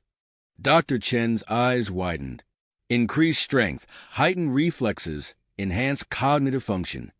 "We'll need to run a full battery of tests to understand the extent of these changes." As Matthew underwent a series of evaluations, the Phoenix docked with the Earth Defense Fleet in Mars orbit. The view from the observation deck was awe-inspiring. A mix of sleek human vessels and angular Gamelin ships, all modified with hybrid technology born from the crucible of war. Admiral Hiroshi Tanaka strode onto the Phoenix's bridge, his presence commanding instant attention. "Status report," he barked, his eyes scanning the tactical displays. Captain Rodriguez saluted crisply. "Sir, we've successfully recovered the Leviathan and its crew. Matthew Taylor is currently undergoing medical evaluation." Tanaka nodded. "Good. I want to debrief him myself." There's no time to waste. In the Phoenix's conference room, Matthew sat across from Admiral Tanaka, the salvage technology from the Leviathan spread out on the table between them. "Talk to me, Taylor," Tanaka said, his voice gruff but not unkind. "What can you tell me about this equipment?"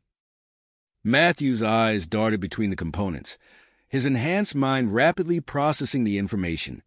The modified energy focusing array, he began, picking up a cylindrical device. It's capable of channeling and amplifying energy far beyond its original specifications. And this, he gestured to a complex arrangement of circuitry, is the heart of the phase shift device. As Matthew explained the intricacies of the technology, his words came faster, more assured. He found himself making connections and extrapolating improvements that would have been beyond his previous capabilities. Tanaka leaned forward, his interest piqued. You're saying we could adapt this technology to enhance our fleet's defensive systems? Matthew nodded, his eyes bright with possibilities. Not just defensive systems, Admiral. With some modifications, we could significantly boost our offensive capabilities as well. The Admiral stood, his decision made. You'll lead a team of engineers in implementing these upgrades across the fleet. We need every advantage we can get against this unknown threat. As Matthew threw himself into the work of enhancing the fleet systems, Earth's long-range sensors lit up with activity. The unidentified objects, now clearly visible, crossed Jupiter's orbit in tight formation. On the Phoenix's bridge, Lieutenant Sato's voice cut through the tense atmosphere. Sir, we're detecting dozens of objects maintaining formation as they approach the inner system. Admiral Tanaka's eyes hardened. Any match to known configurations? Negative, sir, Sato replied, her fingers flying over her console. The energy signature is similar to Gamelin tech, but distinct. Dr. Volkov's team is analyzing the data now. Tanaka turned to his communications officer. Send out the stealth probes. I want eyes on those objects yesterday. Throughout the solar system, cloak sensor probes blinked into existence, their advanced stealth technology a testament to Matthew's improved designs. They silently gathered data on the approaching force, transmitting their findings back to the waiting fleet. On Earth, the United Defense Council convened an emergency session. Cities hummed with activity as energy shields flickered to life, based on the reconstructed Lazarus Protocol. Deep beneath the surface, vast underground shelters prepared to receive millions of civilians. Back in Mars' orbit, Matthew stood before a holographic display of the solar system, the approaching objects represented by ominous red dots. Admiral Tanaka and Captain Rodriguez flanked him, their faces grim. They're dispersing, Matthew observed, his enhanced vision picking up minute details in the object's movements. It's not random. There's a pattern to it. Tanaka nodded, his expression hardening. Agreed. This is no mere probe or automated response. We're dealing with an intelligent, coordinated force. Rodriguez turned to the Admiral. Sir, what are your orders? Tanaka studied the display for a long moment before responding. We split the fleet, multiple task forces to cover all potential approach vectors. We can't afford to be caught off guard. As the defense fleet began to maneuver into its new formation, Matthew's mind raced with possibilities. He turned to the Admiral, his voice urgent. Sir, I have an idea. It's risky, but it might give us the intelligence we need. Tanaka raised an eyebrow. I'm listening, Taylor.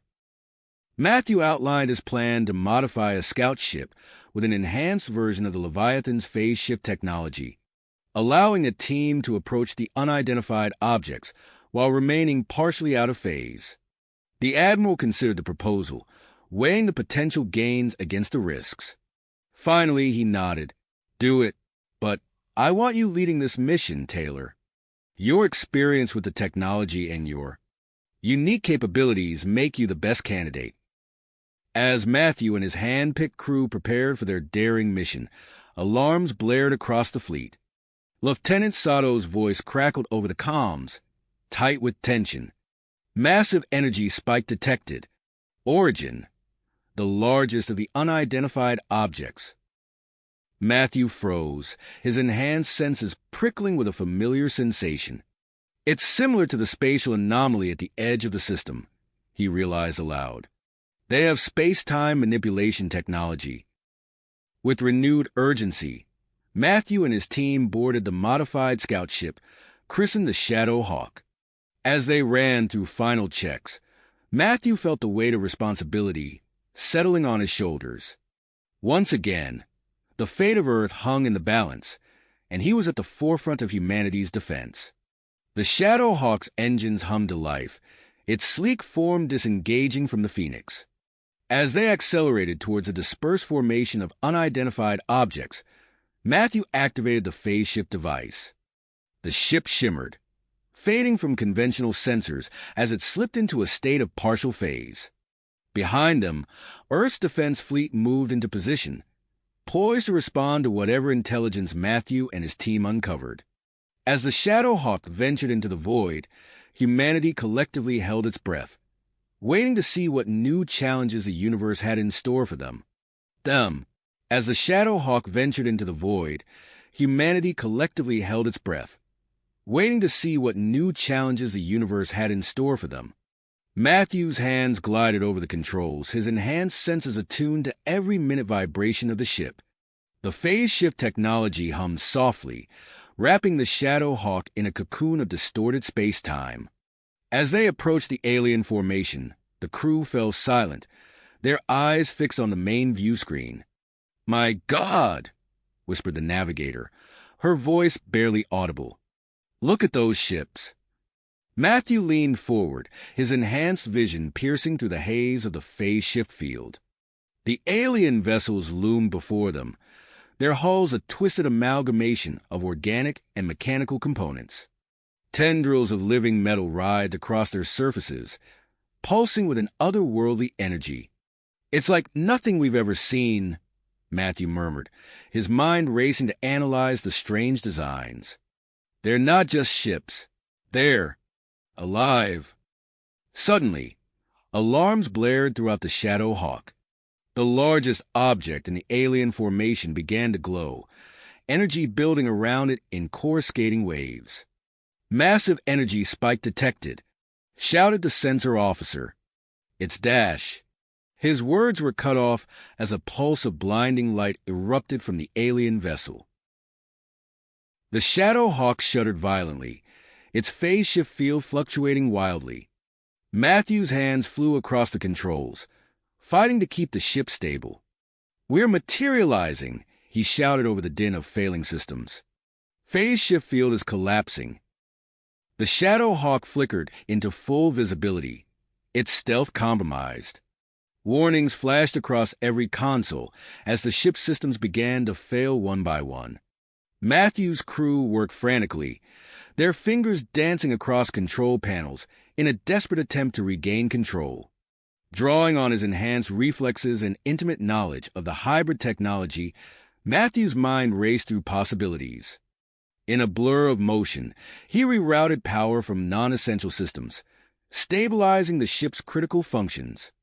"We're stable," he announced, his voice tight with tension. "But we're exposed." No sooner had the words left his mouth than the Shadow Hawk found itself surrounded. Alien vessels converged on their position, their organic hulls rippling with scarcely controlled energy. A brilliant beam of light shot out from the largest ship, enveloping the Earth vessel in its grasp. "Tractor beam," the navigator called out.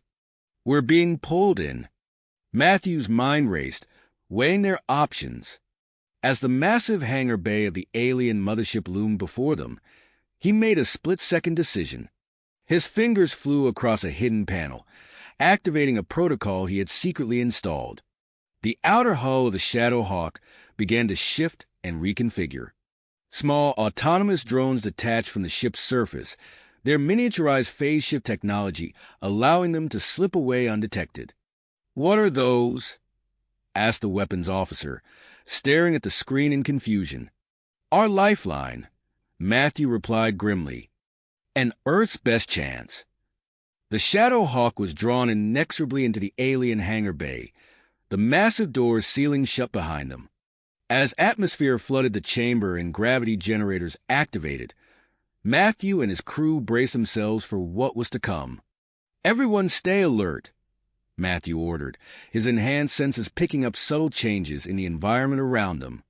We don't know what we're dealing with here. The crew tensed as the sound of heavy footsteps echoed through the hangar. Towering biomechanical entities appeared, their multiple limbs moving with unsettling grace.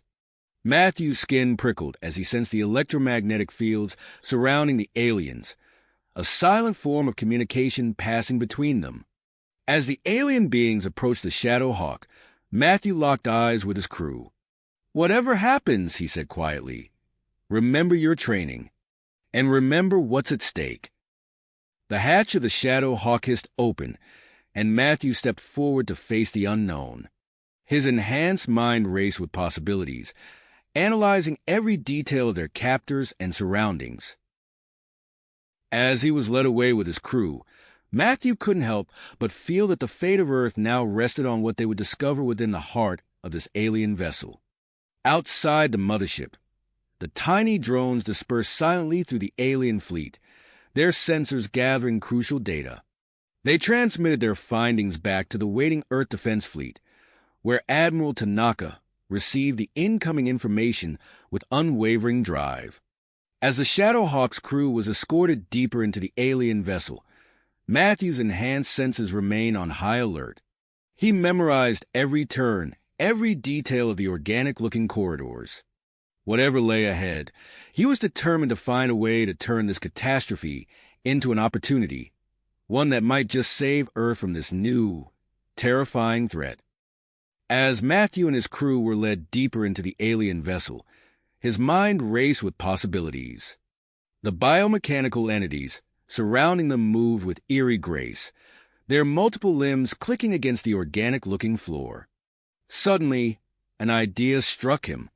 With a subtle nod to his crew, Matthew activated the hidden protocol he had installed on the Shadow Hawk. As they walked, he felt a faint vibration through the soles of his boots, the ship's phase shift device powering up remotely. The alien escort stopped abruptly, their electromagnetic fields fluctuating in what Matthew sensed was alarm. Before they could react, he shouted, "Now!" Matthew initiated the overload sequence on the Shadow Hawk's phase shift device. The scout ship, still docked in the hangar bay, began to vibrate violently. Its hull strained under the immense pressure, emitting a high-pitched whine that echoed through the corridors. The biomechanical entities turned, their attention split between the humans and the disturbance in the hangar. Matthew seized a moment of confusion, using his enhanced reflexes to disarm the nearest guard. His crew followed suit, years of training kicking in as they fought to break free. A blinding flash erupted from the direction of the hangar, followed by a deafening roar. The entire mothership shuddered as a localized spatial distortion tore through its structure. Alarms blared, their alien tones grating on Matthew's enhanced hearing. "Back to the ship," he yelled over the cacophony, leading his team through the chaos of panicking alien crew members and failing systems. They sprinted through twisting corridors, Matthew's eidetic memory guiding them back to the hangar. As they rounded the final corner, they saw the destruction wrought by the overloaded phase shift device. A massive hole gaped in the hangar bay's wall, debris floating in the zero-gravity environment beyond. The Shadow Hawk, miraculously intact, hovered near the breach. Its hull glowed faintly, residual energy from the phase shift overload arcing across its surface. Matthew and his crew wasted no time, leaping across the depressurized hangar and into the waiting ship. As soon as the hatch sealed behind them, Matthew was in the pilot's seat. His fingers flew over the controls, overriding safety protocols and pushing the damaged systems to their limits. The Shadow Hawk lurched forward, narrowly avoiding a piece of floating debris as it shot through the breach and into open space. The view outside shifted from the claustrophobic confines of the alien mothership to the vast expanse of the solar system. Matthew's enhanced vision picked out the glowing specks of Earth's defense fleet in the distance. A swarm of smaller alien craft poured out of the mothership in pursuit. "Hold on!" Matthew called out as he pushed the emergency thrusters to full power. The ship bucked and shuddered, straining under the acceleration. Warning lights flashed across every console as system after system began to fail. Matthew's mind worked in overdrive, manually rerouting power and bypassing damaged circuits. His fingers moved in a blur, keeping the Shadow Hawk flying through sheer force of will and his extraordinary abilities. On the main view screen, Matthew saw a transmission from Admiral Tanaka's flagship. The Admiral's face was grim but determined as he spoke. "Taylor, we're clearing a path. Stand by for covering fire." The space around the Shadow Hawk erupted in a dazzling display of weapons fire. Earth's fleet unleashed a barrage of adaptive ammunition, creating a corridor of destruction through the advancing alien forces. Matthew threaded the needle, guiding the failing scout ship through the chaos with uncanny precision. Behind them, the alien fighters closed in, demonstrating incredible agility as they wove through the debris field. Matthew's enhanced senses picked up the energy signatures of their weapons charging. Just as it seemed the Shadow Hawk would be overwhelmed, another transmission came through. Dr. Elena Volkov's face appeared on the screen, her expression triumphant. "We've found their weakness. Transmitting data now." Matthew's mind absorbed the information instantly. A specific frequency of electromagnetic radiation disrupted the aliens' organic technology, preventing their adaptive regeneration. Without hesitation, he began reconfiguring the scout ship's damaged phase shift device. "Admiral," Matthew called out, his voice strained as he multitasked between piloting and reprogramming, "I need you to adjust your weapons to this frequency. I'm going to amplify it." The Earth fleet's fire pattern changed, the energy signatures of their weapons shifting to match the disruptive frequency. The effect on the alien ships was immediate and dramatic. Their organic hulls ceased regenerating, leaving them vulnerable to the onslaught. Matthew made a sharp turn, aiming the Shadow Hawk directly at the heart of the alien fleet. The Earth ships adjusted their formation, providing covering fire as Matthew implemented his daring plan. The alien mothership loomed before them, its massive form dominating the view. Energy began to coalesce around its central cannon, distorting the space around it as it prepared to fire. "Now or never," Matthew muttered, pushing the Shadow Hawk's engines beyond their design limits. Pieces of the outer hull began to tear away, leaving a trail of debris in their wake. As they reached the optimal position, Matthew activated the modified phase shift device. A massive pulse of electromagnetic energy erupted from the scout ship, expanding rapidly to encompass the entire alien fleet. The pulse interacted with the Earth fleet's weapons fire, creating a cascading effect that amplified the disruptive frequency. The alien vessels caught in the pulse experienced catastrophic system failures. Their organic hulls ceased regenerating, and their adaptive capabilities shut down.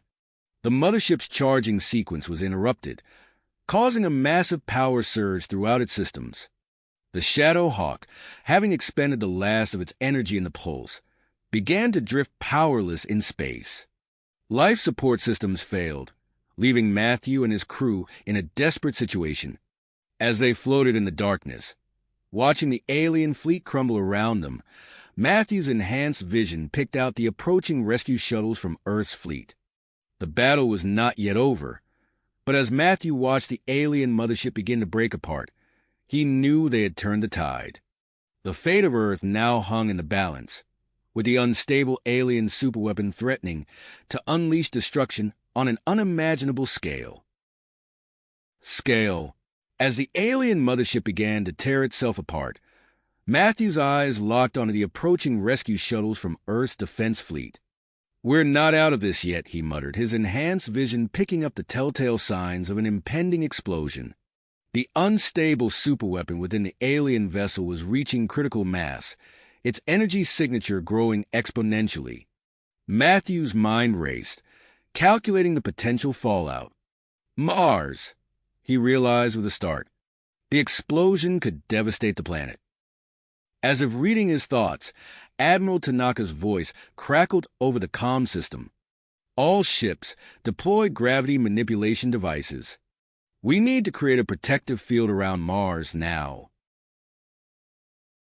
Matthew watched as the Earth fleet moved into position, their experimental technology activating in a dazzling display of energy.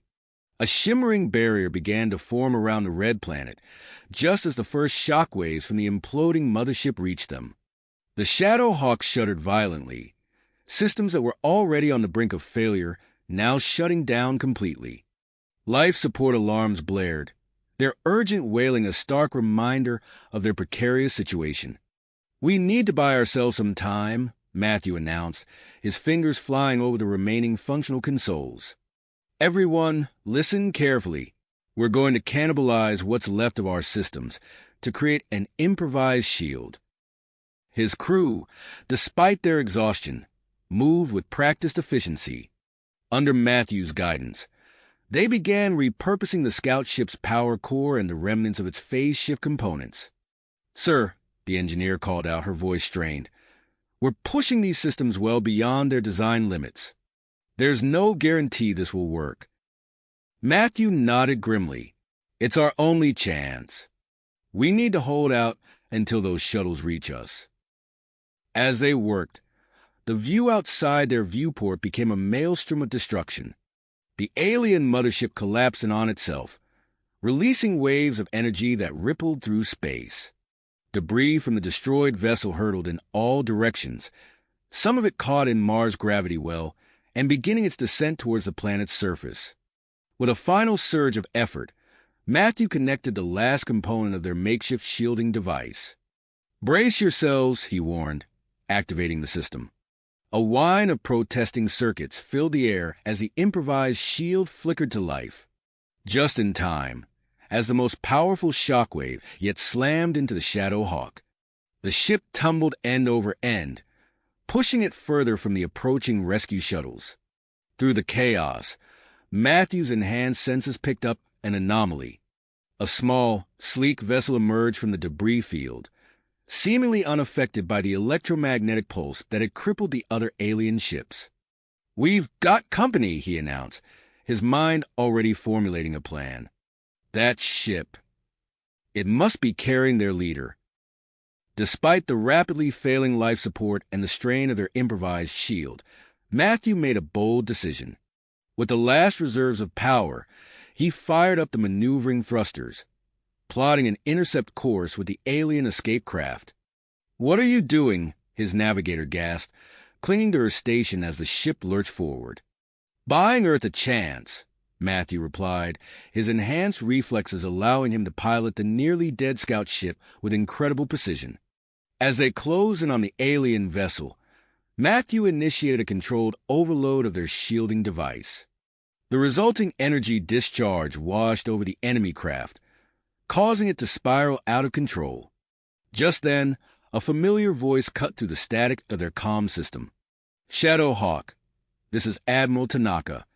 Hold on, we're locked onto you with a tractor beam."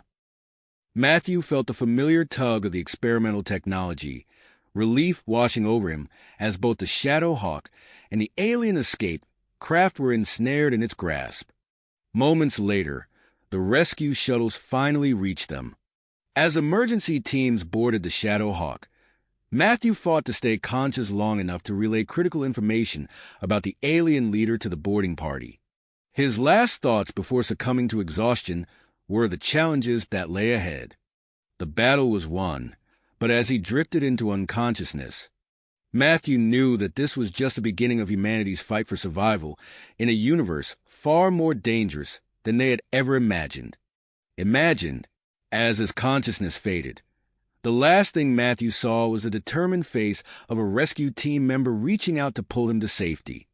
When Matthew awoke, he found himself in a pristine medical bay aboard the flagship of Earth's defense fleet. The steady hum of advanced medical equipment filled the air as he blinked away the remnants of unconsciousness. His enhanced physiology had accelerated his recovery, and he felt surprisingly alert despite the ordeal he had just endured. Admiral Tanaka stood at the foot of his bed, a mixture of relief and urgency etched on his face. "Welcome back, Taylor. We don't have much time." Earth's leaders are convening an emergency summit to determine our next steps, and your presence is required.